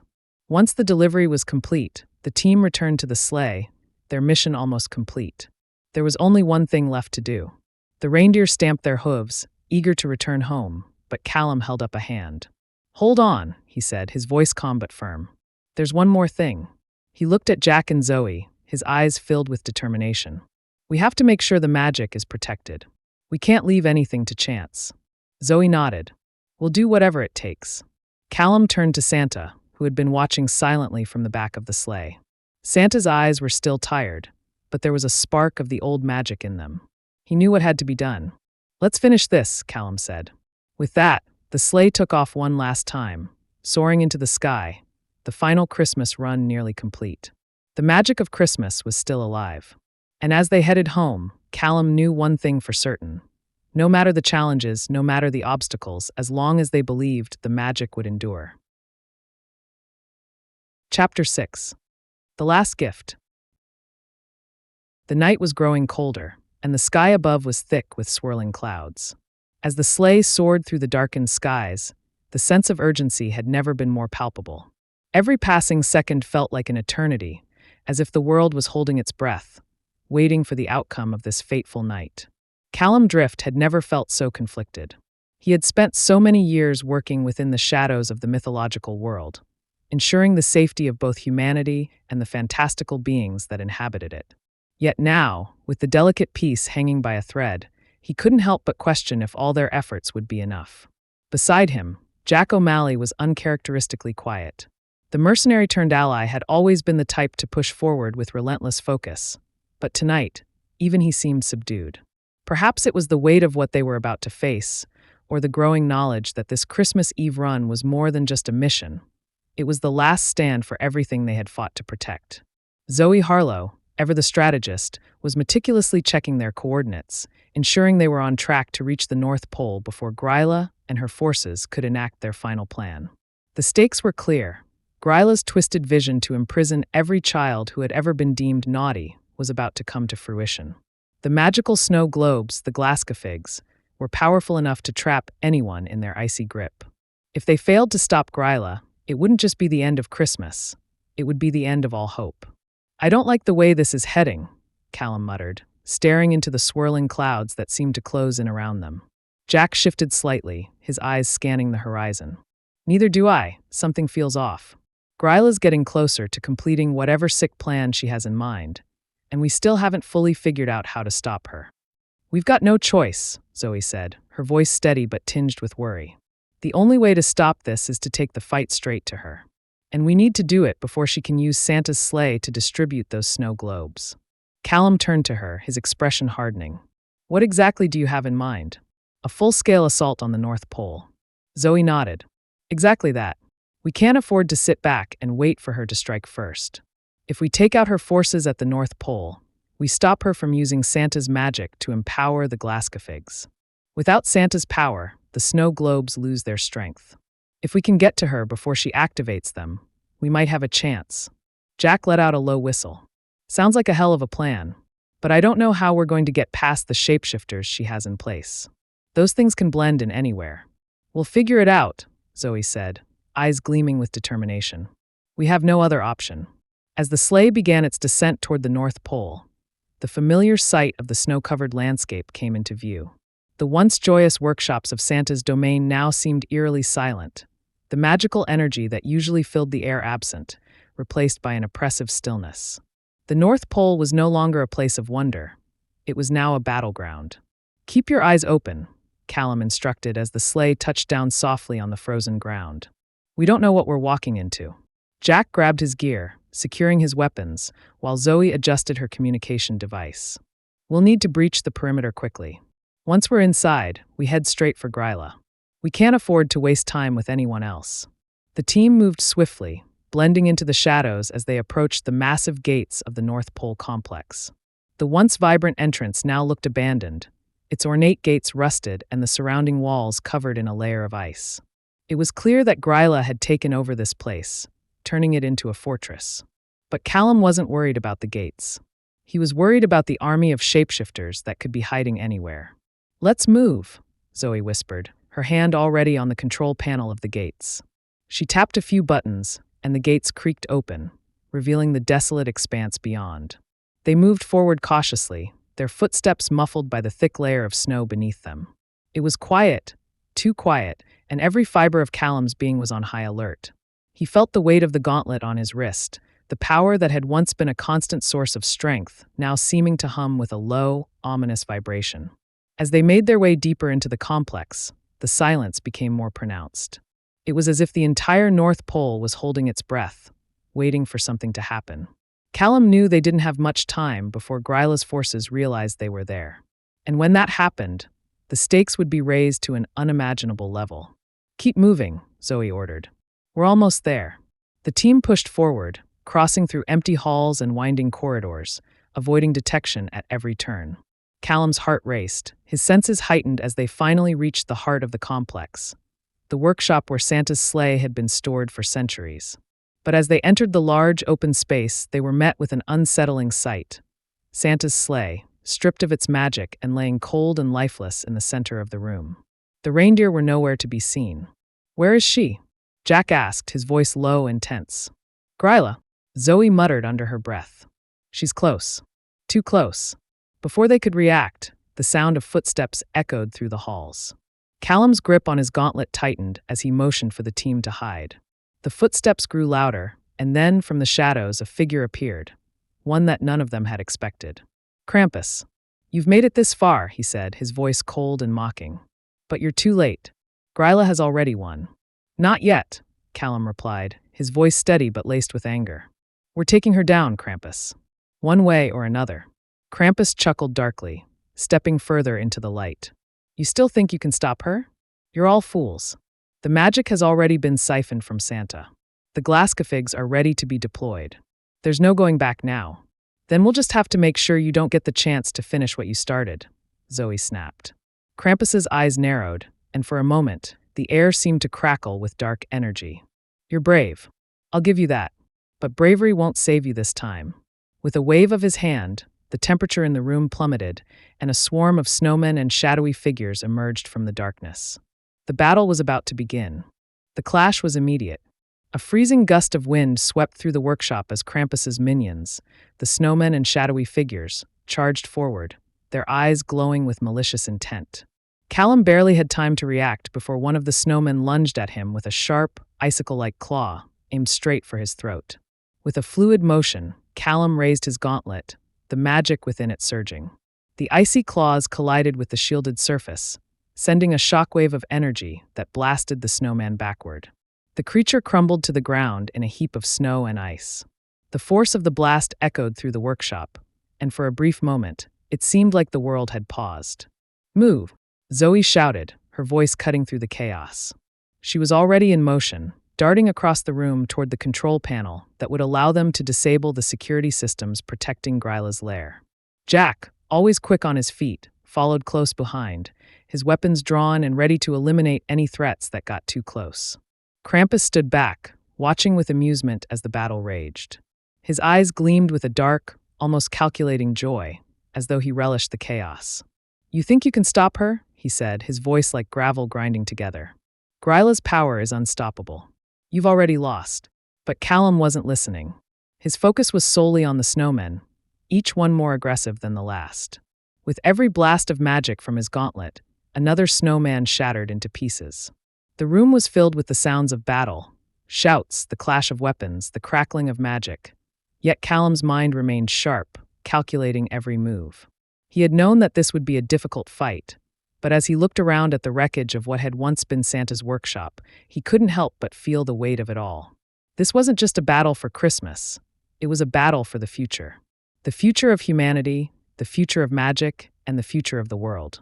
Keep moving, Jack yelled, firing a series of energy blasts that sent several snowmen stumbling backward.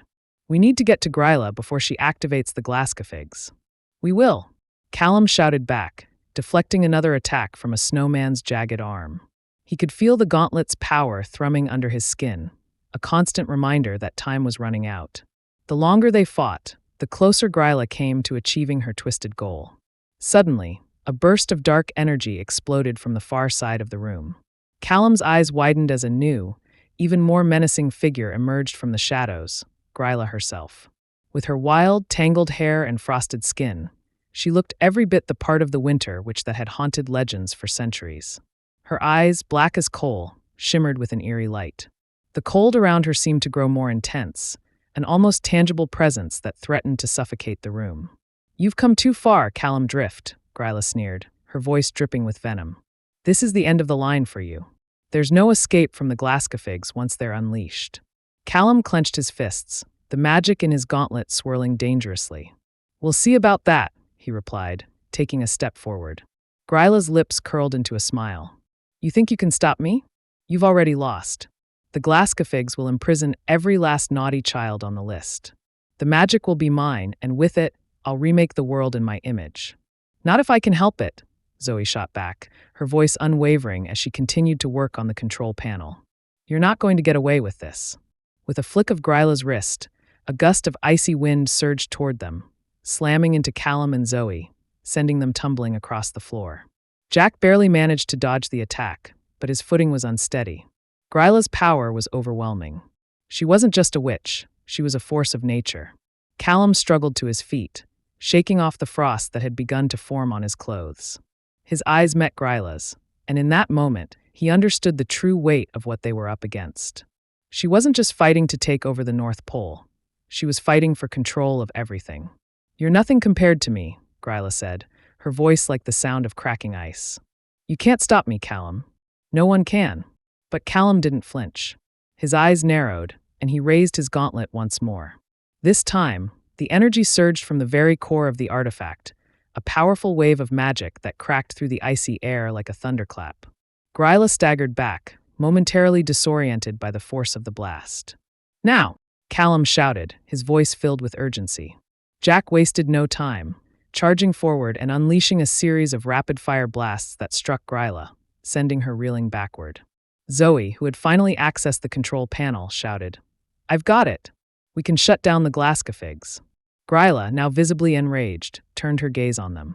Her dark eyes blazed with fury, and with a terrifying scream, she conjured a blizzard that exploded from her body. The wind howled, the temperature plummeting, and the entire room was suddenly filled with swirling snow and ice. It felt as though the very air itself was trying to suffocate them. Callum felt the magic within his gauntlet rise in response, a pulse of energy that seemed to push back against the cold. He raised his arm to shield himself from the force of Grýla's storm, his gauntlet glowing brighter than ever. "Not yet," Callum said, gritting his teeth. "We're not done yet." Grýla's laugh echoed through the storm, a sound filled with malice and certainty. "You think you can defeat me, mortal? I am the embodiment of winter itself. I cannot be defeated." But as she spoke, there was a flicker of doubt in her eyes. She had underestimated them, and now it was too late. Zoe, her face set with determination, continued to input commands on the control panel. "The Glascafigs are shutting down," she said, her voice steady. "Grýla's magic won't work if we stop the flow of power." Callum, seeing the moment of weakness, lunged forward, his gauntlet blazing with energy. With a final, explosive burst, he unleashed a wave of magic directly at Grýla, overwhelming her storm and sending her sprawling to the ground. Grýla's scream was cut short as the magic enveloped her, and for a moment, it seemed as though the entire workshop had fallen silent. The blizzard stopped. The snowmen that had been fighting crumbled to the ground in piles of ice. Grýla lay defeated, her body surrounded by the remnants of her own frozen magic. Callum stood panting, his body exhausted but his resolve unbroken. He turned to Zoe and Jack. "It's over," he said, his voice filled with quiet satisfaction. Zoe smiled, though the fight had clearly taken its toll on her. "For now," Jack exhaled sharply. "We did it." But just as they thought the battle was won, a final, echoing voice filled the room. "You haven't won yet." It was Krampus. The team turned toward him, their hands instinctively reaching for their weapons. Krampus stepped forward, his eyes glowing with an ominous light. "You may have defeated Grýla," Krampus said, his voice dark and foreboding. "But there's still one more test. The Glascafigs are only the beginning. You think this is over? You're wrong."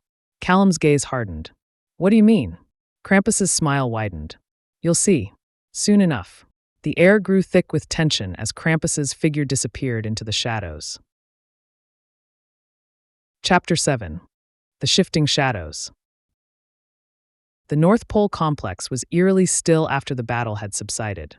The remnants of Grýla's magical storm still hung in the air like a thick, oppressive fog, clinging to the walls of the old workshop, freezing everything it touched. The entire facility was frozen in time, as if the weight of the night's events had placed a blanket of silence over the once vibrant headquarters of Santa's operations. Callum Drift stood among the wreckage, his breath heavy in the cold, his body aching from the intensity of the fight. His gauntlet, still pulsing with residual magic, felt strangely warm against his skin. He could feel the power ebbing. The immense force that had been coursing through him now diminished to a faint hum. The mission, which had begun with so much uncertainty and fear, was far from over. Grýla had been defeated, but her shadow lingered like an omen. Krampus, too, was still a threat, his cryptic words ringing in Callum's ears. "Callum, we need to move." Zoe's voice cut through the silence, her expression hardening as she glanced around at the chaos left behind. "We're not out of this yet." Callum nodded, his gaze lingering for a moment longer on the frozen figure of Grýla, now encased in the ice of her own making. Despite her defeat, her presence still felt menacing, as if she could rise at any moment, reanimated by the very frost that had been her weapon. The icy grip of the Glascafigs was still fresh in his mind. The idea of imprisoning every naughty child in the world, of turning them into statues of cold, lifeless despair. The fate of the world depended on what came next. Jack O'Malley, always quick to react, adjusted his gear, his eyes scanning the darkened corners of the workshop. Zoe's right. We've barely scratched the surface of this mess, he said, his voice low and grim. Krampus isn't going to let this slide. Zoe shot him a sharp look. We don't have time to speculate. We need answers, and fast. We need to find out what Krampus meant by the final test. We'll figure it out, Callum said, his voice firm. But we need to get Santa first. The workshop lay in disarray, broken toys and shattered furniture scattered across the floor, the magic of Christmas seemingly diminished. In the distance, the faint sound of footsteps echoed down the hallway. Someone was approaching. They had no time to waste. Let's move, Callum ordered, turning toward the corridor leading deeper into the complex. The team followed, each of them moving with purpose, but the weight of what they had just experienced hung heavily on their shoulders. They were no longer just defending Christmas. They were fighting to preserve the very fabric of magic itself. The deeper they ventured into the complex, the more the atmosphere shifted. The air was heavy, suffused with an ancient energy that seemed to pulse beneath the ground. Zoe paused as they reached a large steel door. She examined it briefly before placing her hand against the cold surface. This door should lead to Santa's private chambers, she said. If he's anywhere, it's here. Callum moved forward, his hand resting on the hilt of his weapon. He had seen too many things in his time to be taken by surprise, but there was something about this place, the palpable magic, the centuries of history, that made him uneasy. Zoe motioned to Jack, who was already pulling out a set of tools to hack into the door's security system. The sound of his work was the only noise in the otherwise silent hall. We can't afford to waste time. If Krampus is right, whatever he's planning is about to unfold, and we need to stop it before it's too late. With a final click, the door slid open, revealing a room unlike any Callum had seen before. It was vast, filled with towering bookshelves, intricately carved wooden furniture, and enormous windows that overlooked a snow-covered landscape beyond. But what struck Callum the most was the presence of Santa's sleigh, still perched at the far end of the room, its reindeer saddled and ready to go, as if waiting for a signal to take flight. But the sleigh, like everything else in this frozen, quiet place, was still. I don't like this, Callum muttered under his breath. His gaze swept across the room, his senses heightened. The air was thick with something otherworldly. He could feel the faintest pulse of magic, but it wasn't the usual warmth and joy associated with Santa's presence. This felt wrong. Santa's been here, Zoe said quietly, her voice tinged with both relief and concern. But where is he now? Probably still with Krampus, Jack said, eyeing the room suspiciously. Or whoever else is left behind. Callum clenched his fists. We need to find him before Krampus makes his next move. We don't have much time. Without further hesitation, they moved deeper into the room, scanning every inch for signs of Santa's presence. As they moved past the sleigh, a small, ornate desk caught Callum's attention. It was neatly organized, papers and magical artifacts carefully arranged in front of a comfortable chair. But there was one thing missing, a personal touch. No pictures, no evidence of the jolly old man who had once ruled this place. Something's off, Zoe murmured, her sharp eyes catching something on the desk. A small vial, half filled with shimmering silver liquid. This isn't part of the usual equipment. Callum approached the desk, his fingers brushing the vial. As soon as his hand made contact with the glass, a sudden shock ran through his body, sending a surge of energy through his veins. It was as if the vial contained a fragment of the very essence of Christmas itself, but corrupted, twisted. This isn't just magic, Callum muttered. It's something darker. A voice interrupted his thoughts. It's the essence of Christmas magic, but with a twist. The voice came from behind him. Callum spun around, his gauntlet ready to unleash its full power. But he stopped as soon as he saw the figure standing in the doorway. It was Santa Claus, but there was something different about him. His usual jovial demeanor was absent, replaced by a stern, almost sorrowful expression. Santa?" Zoe stammered, her voice a mix of disbelief and relief. "We thought you were." Santa's face softened, but there was a sadness in his eyes that Callum had never seen before. "I've been trapped," Santa said quietly, "by the very thing I created." "Krampus," Callum muttered, his voice dark with understanding. "He's using you to finish what he started." Santa nodded gravely. "Not just Krampus. The magic, the essence of Christmas itself, is being twisted. It's been corrupted. The Glascafigs were only the beginning. Krampus has plans to use my magic to rewrite the very foundation of the world. He doesn't just want to imprison naughty children. He wants to erase the concept of Christmas altogether. Zoe's face darkened. How do we stop him? Santa's gaze shifted to the vial on the desk. That vial contains the key. It's what Krampus used to siphon my power. If we can destroy it, we can sever the connection. But you must act quickly. The longer it stays intact, the more powerful Krampus becomes. He will control the magic of Christmas, and that will be the end of everything we know. Callum's mind raced.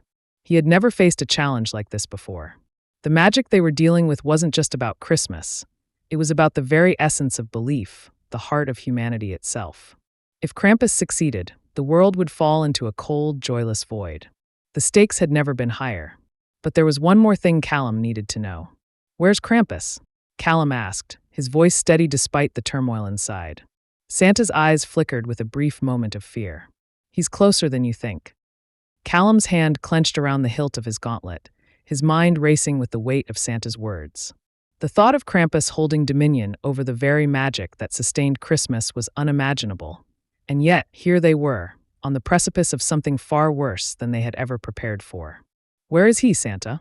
Zoe repeated, her tone urgent but controlled. "We need to find him now. We can't let him get any stronger." Santa's expression hardened, the hint of sadness still lingering in his eyes. "He's closer than you think," he repeated, and for the first time, Callum noticed the deep exhaustion in his voice, a weariness that stretched beyond the physical. It was as though Santa had been carrying the burden of this darkness for far too long. "He's not just in the North Pole," Santa said slowly. "He's inside the very fabric of Christmas magic itself. The Glascafigs, the ones that imprison the naughty children, are only the beginning. They're part of a ritual to reclaim what he lost. And with every moment, the magic of Christmas weakens." Callum's brow furrowed. "Are you telling us that the Glascafigs are just a tool for something much bigger? That Krampus is trying to rewrite Christmas itself?" Santa nodded grimly. "Yes, Krampus is attempting to take over the core of the magic. If he succeeds, not only will Christmas be forever tainted, but the foundation of joy, belief, and hope that it brings to the world will crumble. It'll be replaced with darkness, an eternal night of apathy and cold." Zoe stepped forward, her eyes narrowing. "So, what do we do? How do we stop him?" Santa's gaze flickered to the vial on the desk once again, its silver liquid shimmering with a dangerous glow. "The vial contains the key to his power. It was forged from my own essence, siphoned from me by the very magic I created. Krampus has corrupted it, and now it serves as the anchor to his plan. If we destroy it, we sever his link to the Christmas magic. But we don't have much time. He's already begun to draw power from it." Jack, ever the skeptic, studied the vial closely, his mind processing the information. "How do we destroy it? Is there a way to just smash it, or do we need some kind of ritual?" Santa shook his head. "It's more complicated than that. The vial is protected by layers of magic, ancient wards and protections that prevent just anyone from breaking it. You'll need to get to the source of the magic itself, the heart of Christmas. It's the only way to undo the corruption Krampus has caused." Callum's gaze shifted to Santa, his thoughts swirling. "The heart of Christmas? What's that?" Santa's voice dropped to a whisper. "It's the ancient power that sustains Christmas. It's hidden deep within the North Pole, at the core of everything. Only a few know its true location, and even fewer can access it. It is the source of all the magic, of the reindeer, the sleigh, the elves, and even the toys themselves. Without it, there would be no Christmas." Zoe's expression hardened as she absorbed the weight of Santa's words. "Then we have to find it. We don't have any other choice. If Krampus takes control of the heart of Christmas, he will have absolute power over everything." Callum nodded. "Agreed. Let's move. Time's running out." The team didn't hesitate. They turned, ready to make their way deeper into the complex, when a loud crash echoed from behind them. The ground shook beneath their feet, and the doors of the workshop flew open with such force that they splintered at the edges. A dark figure emerged from the shadows, towering and menacing. It was Krampus. His form was a grotesque mix of man and beast, his hulking body covered in dark fur, with horns curving menacingly from his head. His eyes gleamed with a malicious, almost hypnotic glow, and the air around him seemed to grow colder with each step he took. "You're too late," Krampus growled, his voice deep and rumbling like thunder. The heart of Christmas is already mine. Callum's hand tightened around the gauntlet. The moment they had been dreading had arrived. We won't let you destroy Christmas, Krampus. Krampus smiled, his teeth sharp and jagged, like those of a predator. You think you can stop me? You think you can stop the inevitable? We can stop you, Zoe said, her voice steady despite the looming threat. Because we're not just fighting for Christmas. We're fighting for the world you want to erase. For hope, for joy, for every child who believes in something better. Krampus laughed, the sound echoing through the room like a distant storm. You still don't understand, do you? It's not about Christmas. It's about control.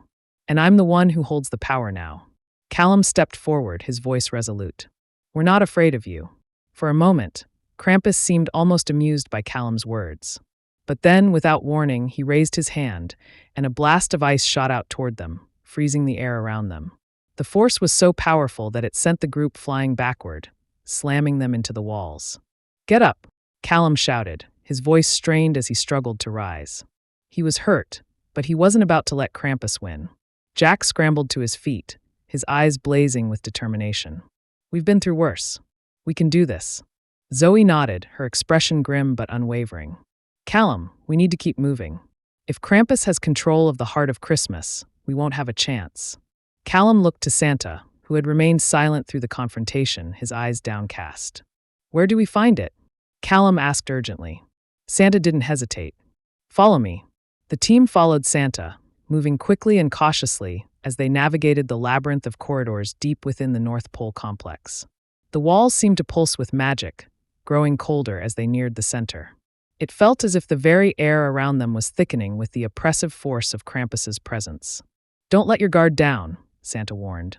Krampus will stop at nothing to keep the heart of Christmas for himself. As they approached the heart of the complex, the atmosphere grew more intense. The walls, once filled with warmth and cheer, now felt barren and lifeless.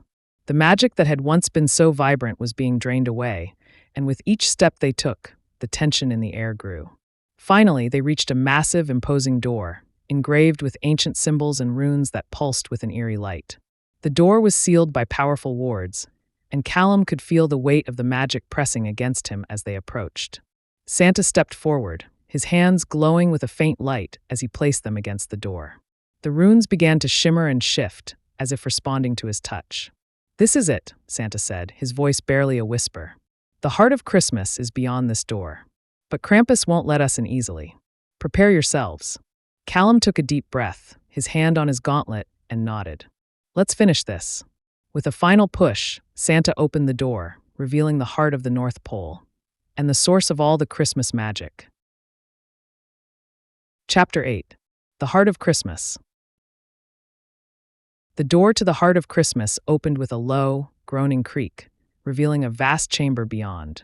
The air inside was thick with magic, a force so pure and concentrated that it seemed to vibrate against Callum's skin. The temperature shifted, becoming colder, but not in the menacing way Krampus had. This cold was different, ancient, and full of an ethereal energy that made the very atmosphere feel sacred. Santa, his gaze steady and somber, stepped forward, his movements slow and deliberate. The others followed, their footsteps muffled by the thick layer of snow that had gathered on the ground, despite the fact they were deep inside the complex. The walls of the chamber were carved from ice, translucent yet solid, glowing with a soft, iridescent light. It was a place that felt beyond time, a place where magic itself had been born. In the center of the room, hovering above an intricate pedestal made of silver and crystal, was the Heart of Christmas, a swirling, glowing orb of light, pulsing with an intensity that seemed to resonate with the beating of their own hearts. The light it emanated was warm, comforting, but at the same time, it carried an immense power, one that called out to them in a way they couldn't quite comprehend. This is it, Santa said quietly, his voice filled with awe. The Heart of Christmas. This is the source of everything. The magic, the joy, the hope, it all comes from here. But Krampus is getting closer. He knows where we are. We have to act quickly. Callum could feel it, an undercurrent of tension that had nothing to do with the immediate danger, but everything to do with the heart itself. This was where it all started, and this was where it would end. His gaze flickered to the vial of silver liquid that Santa had shown them earlier. It was still safely secured in the bag, but its presence now felt ominous, as if it were a ticking clock, waiting to unleash its full potential. Krampus has no idea how powerful this is, Jack muttered, his eyes scanning the chamber. And he's going to learn the hard way. Zoe, always the pragmatic one, was already formulating their next move. We need to destroy the vial. If we can destroy it here, in the heart of Christmas, we can sever Krampus's link to the magic. Santa nodded, but there was a shadow of doubt in his eyes. It's not that simple. The heart of Christmas is bound by ancient magic. Destroying the vial here could cause a catastrophic imbalance. We might stop Krampus, but we could also destroy everything we're trying to save. Callum didn't hesitate. We don't have a choice. We've come too far. Just as he spoke, the room seemed to shift. The air grew colder still, the light of the heart flickering as if struggling against a growing darkness. Callum's heart raced. Krampus was here. From the shadows at the far end of the chamber, Krampus emerged, his hulking form silhouetted against the light of the heart. His eyes glowed with that same malicious fire, and his grin was wide and twisted. "You're too late," Krampus sneered, his voice filled with a cruel satisfaction. "The heart of Christmas is mine now. There's nothing you can do to stop me." Callum's pulse quickened. The final confrontation was here. He glanced at Santa, whose expression was unreadable. It was clear that this was the moment, the culmination of everything they had worked toward. If they failed here, there would be no turning back. "Not yet," Santa said, his voice steady despite the mounting pressure. "You may have control over the magic, Krampus, but you'll never control the heart of Christmas." Krampus chuckled darkly. "You underestimate me, old brother. The heart is just a tool. A powerful one, yes, but a tool nonetheless. With it, I can reshape everything. The world, the magic, the very nature of joy itself. I will be the one to decide who gets to experience Christmas, and who doesn't." His hands crackled with energy, dark tendrils of ice swirling around his fingers. "And you're the last obstacle in my way." Zoe stepped forward, her eyes sharp and calculating. "We're not going to let you destroy everything for your own gain, Krampus. The heart is not just a tool, it's a symbol. It's the essence of what makes the world worth fighting for." Krampus sneered at her, dismissing her words with a flick of his wrist. The ground beneath them began to tremble, and the temperature dropped to a level that made their breath visible in the frigid air. The heart of Christmas pulsed more rapidly, its light flickering in a frantic pattern, as if reacting to the dark magic Krampus was unleashing. "We've come too far to let you win," Callum said, his voice low, but filled with a determination that surprised even him. The gauntlet on his arm hummed with energy, reacting to the presence of Krampus's dark magic. Without warning, Krampus unleashed a blast of ice and shadow, hurtling toward them like a freight train. The air around them seemed to warp as the blast collided with the ground, sending a shockwave that sent Callum and Zoe sprawling backward. The ice-cold shards tore through the air, narrowly missing them as they scrambled to avoid the oncoming wave of destruction. Jack, ever resourceful, darted to the side, his movements fluid and quick. "We need to get close to the heart," he shouted, his eyes scanning the room for any sign of weakness. Santa's face twisted in pain, as if the very act of standing near the heart was draining him. "It's not just Krampus you need to worry about," he said through clenched teeth. "The heart itself is reacting to his presence. It's weakening. The longer we stay, the harder it will be to stop him." Callum gritted his teeth, trying to block out the overwhelming cold that was seeping into his bones. "We don't have time to waste." The team moved quickly, advancing toward the heart of Christmas despite the chaos unfolding around them. The closer they got, the more intense the magic grew. The orb pulsed, a steady beat like a heart itself, and Callum could feel the power radiating from it.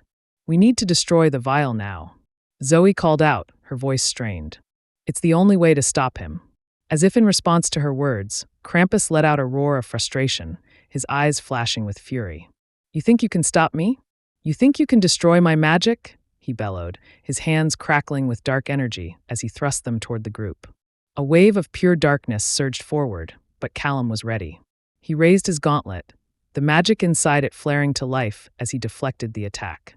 The impact sent a shockwave through the chamber, but Callum held firm, unwilling to let Krampus's power break him.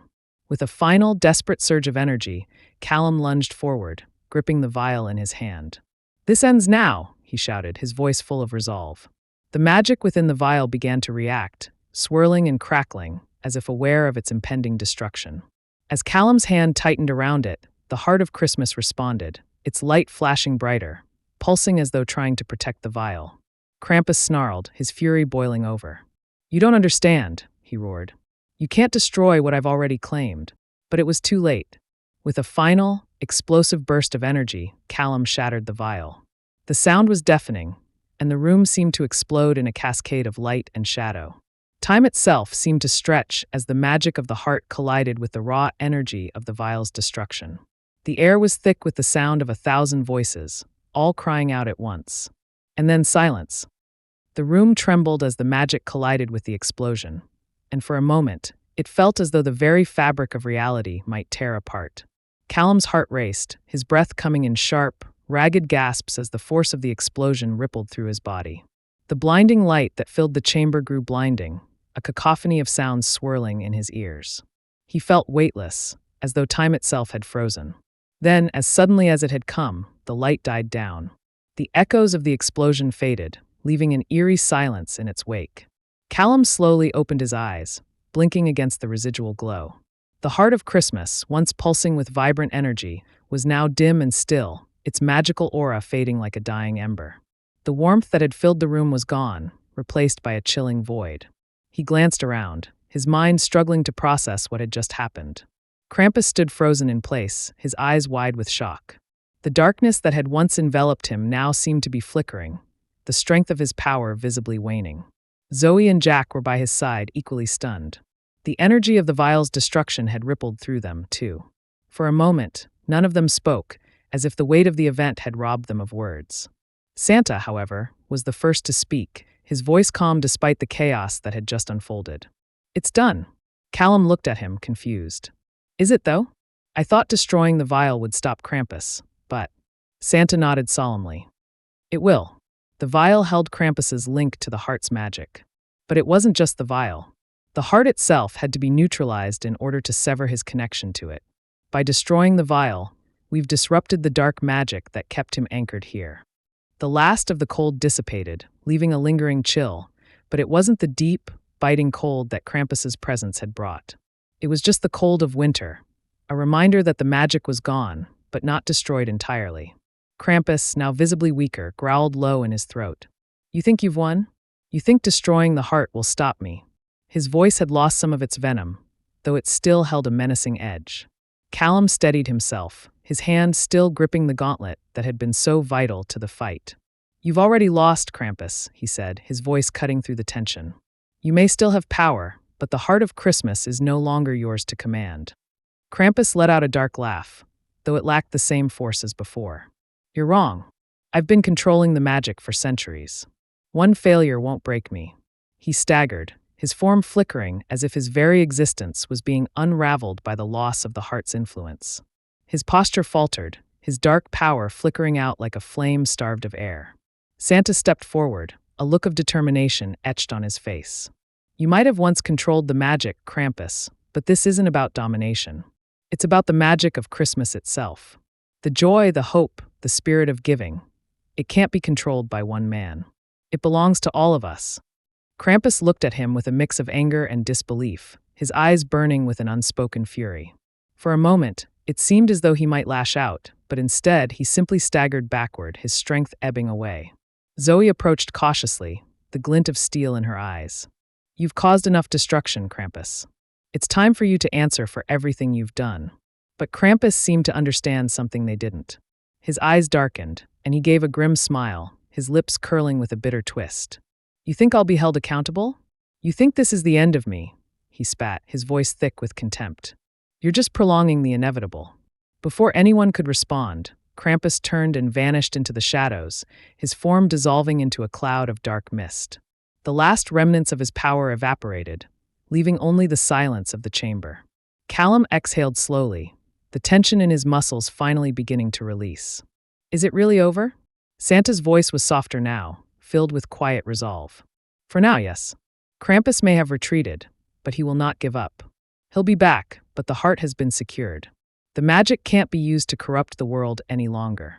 He won't be able to turn it into a tool for his own gain. Zoe crossed her arms, her expression thoughtful. So what now? We've stopped Krampus, but the heart of Christmas, the magic, it's gone. What happens to Christmas without it? Santa looked at them all, a sense of peace beginning to settle over his features. The magic of Christmas isn't just the heart. It's the people, the ones who believe in the spirit of giving, the ones who carry the joy and warmth in their hearts. The heart may have been the source, but its true power lives in every home, in every person who wakes up on Christmas morning with hope in their hearts. We've only just begun to see what this world can be like when the magic is allowed to live freely. Jack, standing off to the side with Dylan beside him, nodded slowly. I understand now. The heart of Christmas wasn't a tool, it was a symbol. And as long as people believe in the magic of Christmas, it'll never die. Callum looked at the heart of Christmas one last time, now dull and still, but no less powerful. We may have saved Christmas today, but we still have a lot of work ahead of us. Santa smiled, a warmth returning to his eyes. And we'll do it together. We've all earned our place in this fight. Now, let's make sure that the spirit of Christmas lives on, for everyone. With that, the group turned and walked out of the chamber, the shadows of the past behind them and the future still uncertain, but filled with a newfound hope. Chapter 9. The Return of the Magic. The journey had not been easy, and as the team made their way back toward the North Pole's now secured heart, the air felt heavier than it had before. The weight of their victory over Krampus, though a relief, hung like an unspoken promise in the air. Christmas had been saved for now, but the truth remained clear to each of them. The heart of Christmas, the source of so much power, had been compromised. Its magic, once radiant and pure, was now lost to the depths of their struggle. Callum, ever the soldier, was the first to break the silence. He walked alongside Santa, his boots crunching against the hard snow that lined the path through the North Pole complex. It's hard to believe it's over, he said, his voice quiet but laced with exhaustion. The toll of the battle still lingered in his bones, but there was a deep satisfaction in his heart. They had faced the impossible, and they'd come out on top. Santa looked ahead, his expression a mixture of contemplation and gratitude. It's never truly over, Callum. There will always be forces out there seeking to destroy what we hold dear. But you're right, it's over for now. Krampus is defeated and Christmas, in its purest form, has been saved. That's what matters. The North Pole, though still a place of magic, felt different now. It felt like it was standing on the brink of something new. The workshop buzzed with activity, but there was a quietness to it that hadn't existed before. The elves, who had always worked tirelessly under Santa's guidance, now moved with a sense of uncertainty, as if they too understood that the foundation of their world had shifted. Callum glanced over at Zoe, who was deep in thought, her mind undoubtedly processing everything that had happened. What happens now? He asked her. The heart's magic is gone. Do we even know what to do next? Zoe didn't respond right away. She had been quiet since Krampus's retreat, and it was clear that she was processing something far beyond the mission itself. Finally, she spoke, her voice low but resolute. We rebuild, she said simply. We rebuild the magic, not just of Christmas, but of the world itself. The heart may be gone, but its spirit, the hope, the belief, the joy, hasn't disappeared.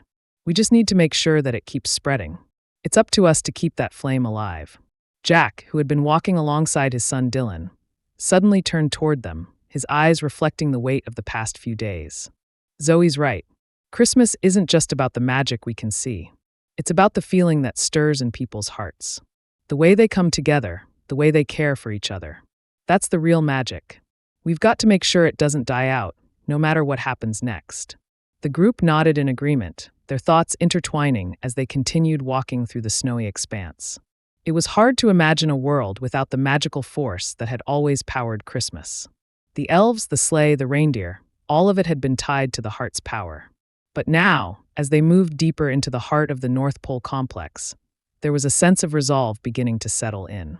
They had all been through so much, and if there was one thing they all knew, it was that they would fight to the very end to ensure that Christmas stayed alive. As they reached the central control room of the North Pole, they found the elves hard at work, trying to stabilize the operations that had been disrupted by Krampus's interference. The glowing screens flickered weakly, but there was a sense of urgency in the air. The North Pole was still standing, but it was fragile. The work that the elves did here, year after year, was the lifeblood of Christmas. They worked tirelessly to ensure that every child everywhere woke up on Christmas morning with a gift, a smile, a feeling of hope in their hearts. Santa stepped forward, his presence calming the room. The elves turned their attention to him, offering him nods of respect. How are we looking? he asked, his tone matter-of-fact but gentle. One of the head engineers, an elf named Tink, stepped forward, adjusting his goggles. It's going to take some time, Santa. The magic was at the core of everything we did here. We can still make toys, but without the heart, it's going to be different. We can't replicate the magic, not yet. Santa nodded thoughtfully, understanding the gravity of the situation. We'll have to adapt, he said. It might take some time, but we've survived worse. And we will survive this too. Zoe, who had been standing off to the side, suddenly spoke up. What if we could find a new source of magic? A way to fuel this place without relying on the heart? Santa turned to her, intrigued. What do you mean? Zoe paced slowly, her eyes darting between the elves and the monitors. The heart was one thing, but there are other forms of magic in the world. Ancient forms that we've never fully tapped into. What if we could learn from the old ways, from the magic that existed before the heart became the focal point? There are myths and legends about forgotten powers, sources of magic that we've lost touch with. What if we could find them? Jack raised an eyebrow. You think there's still magic out there that can power Christmas? I mean, we've all seen what Krampus was capable of. He used that dark magic to disrupt everything. What if those older sources of magic are just as dangerous? Zoe's gaze softened as she considered his words. Maybe, but maybe not. What if we could use that same power for good? What if there's a way to tap into it, learn from it, and use it to strengthen the magic of Christmas, rather than weaken it? Santa, who had been listening closely, nodded thoughtfully. I like the sound of that. We've faced the dark magic. Now it's time to embrace the light. The team fell silent for a moment, considering the implications of Zoe's words. It would be a long, hard journey. They would have to venture into unknown realms of magic, possibly even face greater dangers than Krampus. But the idea of finding a new source of power for Christmas, something pure and ancient, filled them all with a sense of purpose. Then we begin tomorrow, Santa said, a gleam of determination in his eyes. We'll find the magic, and we'll make sure that Christmas lives on. For everyone. The following day, a sense of urgency permeated the air in the North Pole complex. The elves worked tirelessly, repairing the equipment, recalibrating the toy-making machines, and trying to restore some semblance of normalcy to their operations. The loss of the heart of Christmas had left a gaping hole, and the elves, though skilled in their craft, knew they couldn't fully replicate what had been lost. Santa, however, was no longer simply watching the proceedings. His mind was working, thinking back to the earliest days of his own creation and the origins of the North Pole. The magic they had relied on for centuries was gone, but Santa had learned long ago that magic was as much a force of will as it was a power to be harnessed. It wasn't just about what they had, but what they were willing to fight for. The spirit of Christmas wasn't bound by a single artifact or source of power. It lived in people, their hearts, their actions, and their willingness to believe in something greater than themselves. Callum stood near the main control center, keeping an eye on the progress. His mind, however, was elsewhere. The fight with Krampus had left him feeling raw and unsettled, but more than that, it had left him questioning everything. Could they really restore the magic that had been lost? Could Christmas truly survive without the heart to fuel it? Callum, Zoe said, her voice breaking through his thoughts. She had approached him quietly, her presence calm but intense. We need to talk. He turned toward her, giving her his full attention. About what? She hesitated for a moment, then spoke. I know you're still questioning everything that's happened, but we have to keep moving forward. We have to find a way to restore Christmas, to restore the magic. Callum ran a hand through his hair, his frustration clear. It's just hard to believe we can do it, Zoe. That heart was everything. It powered Santa, it powered the entire operation. Now we're left with nothing. Zoe's gaze softened as she placed a hand on his shoulder. You're right. The heart was a major part of Christmas. But remember what Santa said. The magic isn't just in the heart. It's in the belief of the people. It's in the joy, the love, and the hope that fills this world. And we have that, right now, in this moment. Callum sighed. But how do we get there? How do we find something that can replace what we've lost? We're running out of time, and I don't know where to begin. Zoe smiled slightly, a glimmer of determination in her eyes. Well, that's why we're going on a journey, Callum. And we're going to need your expertise. You've been part of the North Pole for so long. You know things that we don't. Callum frowned, unsure of what she was getting at. What do you mean? Zoe's expression turned serious. There's something we haven't fully explored. Something tied to the earliest days of the North Pole. before the heart became the center of everything. We need to tap into that older, forgotten magic. It might be dangerous, but it might also be the key to restoring the balance we've lost. Old magic, Callum repeated, his brow furrowing. I'm not sure I understand. Legend has it, Zoe continued, that before the heart of Christmas, there was another source of magic that powered the North Pole, something ancient. It was lost in time, hidden away to protect it from being exploited. If we can find it, we might be able to restore the balance and bring back the magic we need to save Christmas. Callum blinked. And you think this is still out there? Something that ancient, something that powerful. I believe it is, Zoe said. But it won't be easy. There are myths, old stories passed down through generations of elves and other creatures who once roamed the world. Stories of forgotten realms and ancient guardians. If we can uncover the truth behind these myths, we might be able to access the magic that once sustained Christmas. Santa, who had been listening quietly, stepped forward. Zoe's right. We've learned a great deal over the centuries, but there is much we don't know. The magic of Christmas is older than the heart itself. We'll have to search beyond the familiar, into lands long untouched by time. Dylan, who had been standing beside Jack, his father, finally spoke up. So, what's the plan? Where do we even start looking? Santa's eyes sparkled with a kind of mischievous joy. There are places, Dylan. Places far from the North Pole. Hidden valleys, secret mountains, caves of forgotten knowledge. The trick is finding them before anyone else does. Jack, ever the skeptic, crossed his arms. You really think there's some ancient magic out there that can fix everything? After everything we've been through, I'm starting to doubt the fairy tales. Santa met his gaze, unflinching. I understand your doubts, Jack. But the stories are more than just stories. They carry the seeds of truth. We can't ignore them. Zoe nodded in agreement. It's worth the risk. And besides, we don't have much choice. Christmas depends on it. The team gathered their things, preparing for the journey ahead. It wasn't going to be easy. The world beyond the North Pole was vast and dangerous. There were ancient lands, long-forgotten secrets, and threats they couldn't even imagine waiting for them. But if they were to save Christmas, they would have to go further than they had ever gone before. As they prepared to leave, Callum glanced back at the North Pole complex, its lights flickering weakly in the distance. The elves worked tirelessly, but even they knew the gravity of what lay ahead. Christmas wasn't just a holiday, it was the spirit of the world itself, and they had to protect it. Are we ready?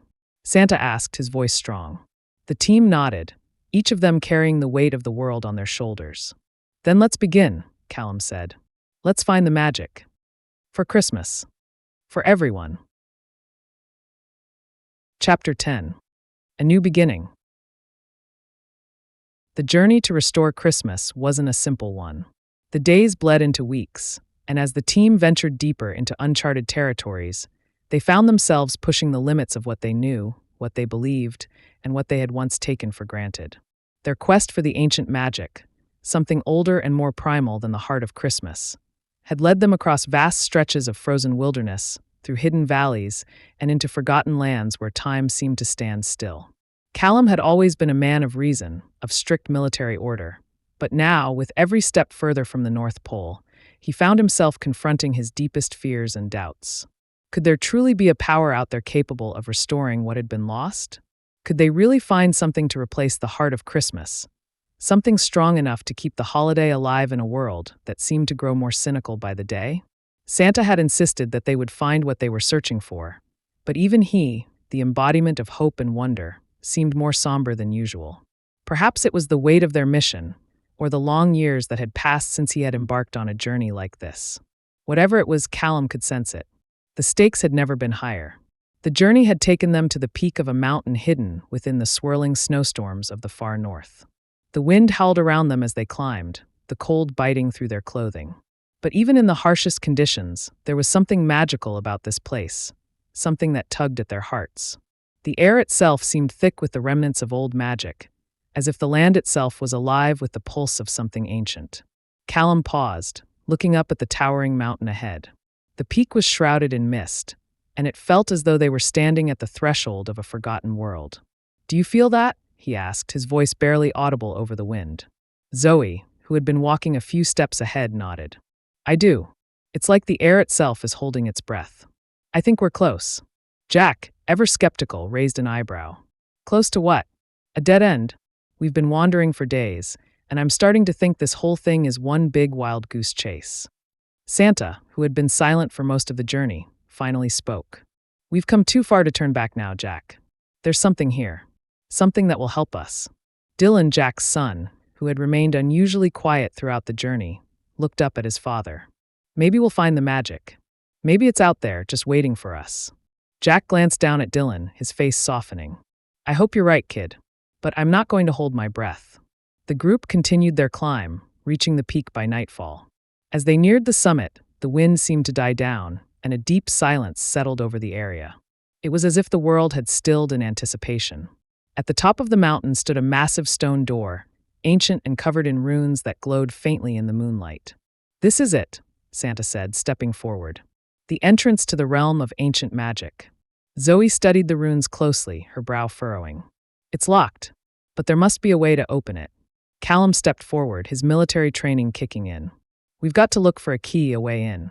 There's always a trick to these things. Santa raised a hand. Wait. He closed his eyes, his face calm and serene, as if he were listening to something only he could hear. The air around them seemed to hum, a low, vibrating energy that filled the silence. Then, with a gentle push, the massive door creaked open, revealing a dark passage beyond. Come, Santa said, stepping forward. The magic awaits. The passage inside was unlike anything they had ever seen. The walls were lined with ancient carvings, depicting stories of old. The creation of the world, the birth of magic, and the first Christmas. It was clear that this place held the secrets of a time long past, a time before the heart of Christmas had ever been forged. As they ventured deeper, they found themselves in a vast cavern, its walls lined with crystals that shimmered with a soft, ethereal light. At the center of the cavern stood a massive stone altar, its surface covered in dust, but still radiating with a faint, pulsing energy. This is it, Zoe whispered. This is the source of the magic. Callum approached the altar cautiously, his every step reverberating through the cavern. The air felt thick with power, and he could almost feel the magic swirling around them, a tangible presence that seemed to call out to him. Santa stepped forward, placing a hand on the altar. This is where the old magic resides, he said softly. This is where Christmas was first born, long before the heart was created. It is not tied to a single object or person. It is woven into the very fabric of the world, into every act of kindness, every moment of joy. We've come here to tap into that magic. Zoe looked up at him. But how do we do that? How do we restore Christmas with this? Santa smiled gently, his eyes twinkling. We don't just restore Christmas. We reignite it. This magic is not something we can control. It's something we must believe in. It's the belief of the people, the love they share, the joy they spread. If we can remind them of that, the magic will return. But we need to make them believe again. The cavern began to glow brighter, the crystals pulsing in time with the energy flowing from the altar. The air seemed to hum with life, and Callum felt the weight of his doubts begin to lift. The magic was real. It was here, in this ancient place, waiting for them to unlock it. I understand, Callum said, his voice steady.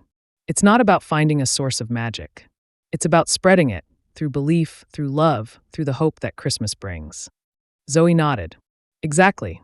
And we're the ones who have to remind the world of that. Santa turned to face them all, his expression serious. The world will need more than just gifts this Christmas.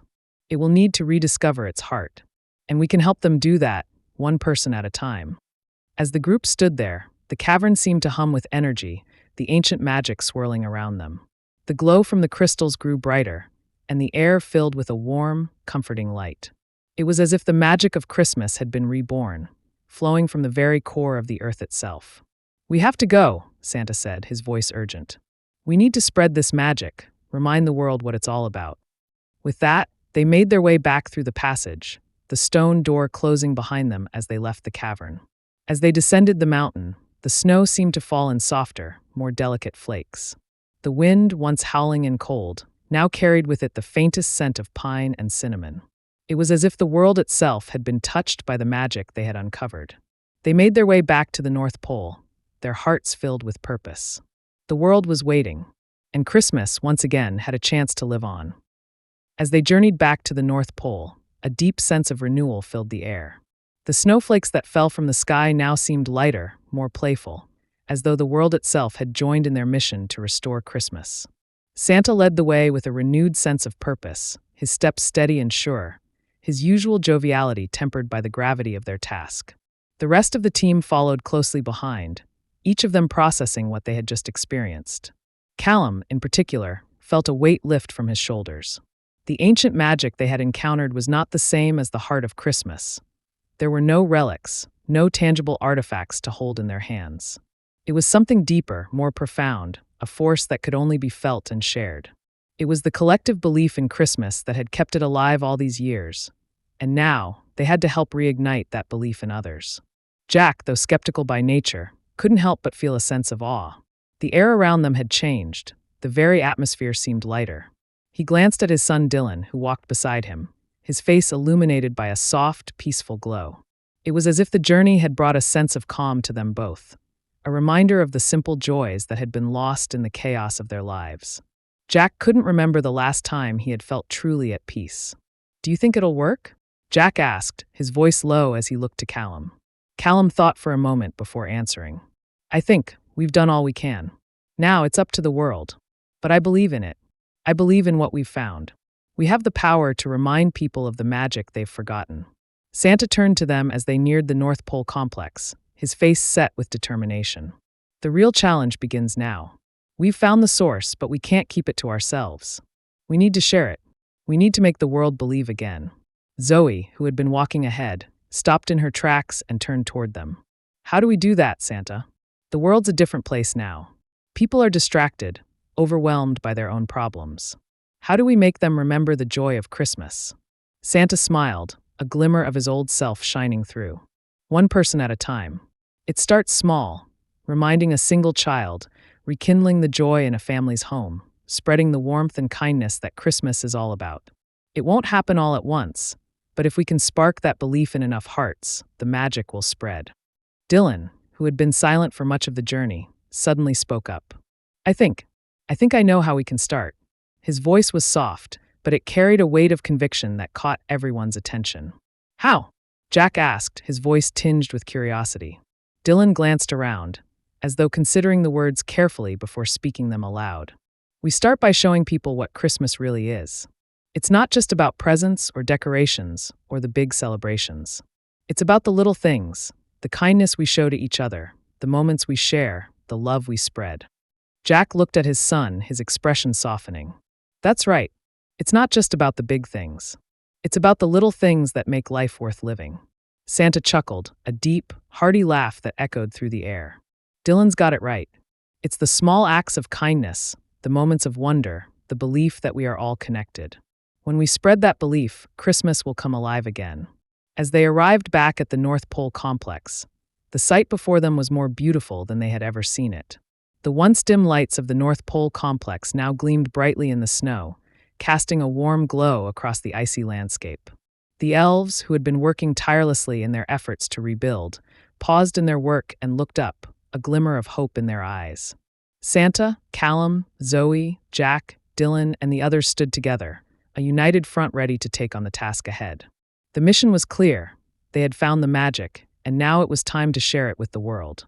"Let's get to work," Santa said, his voice filled with determination. "We've got a world to save." The days that followed were a blur of activity.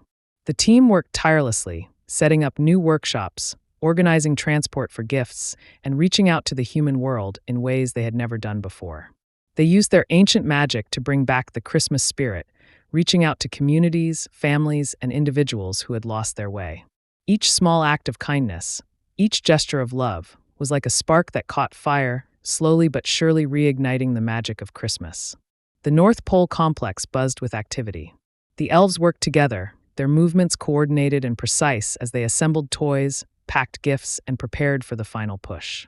The air was alive with excitement, anticipation, and a renewed sense of purpose. For the first time in a long time, Christmas felt like it could be saved.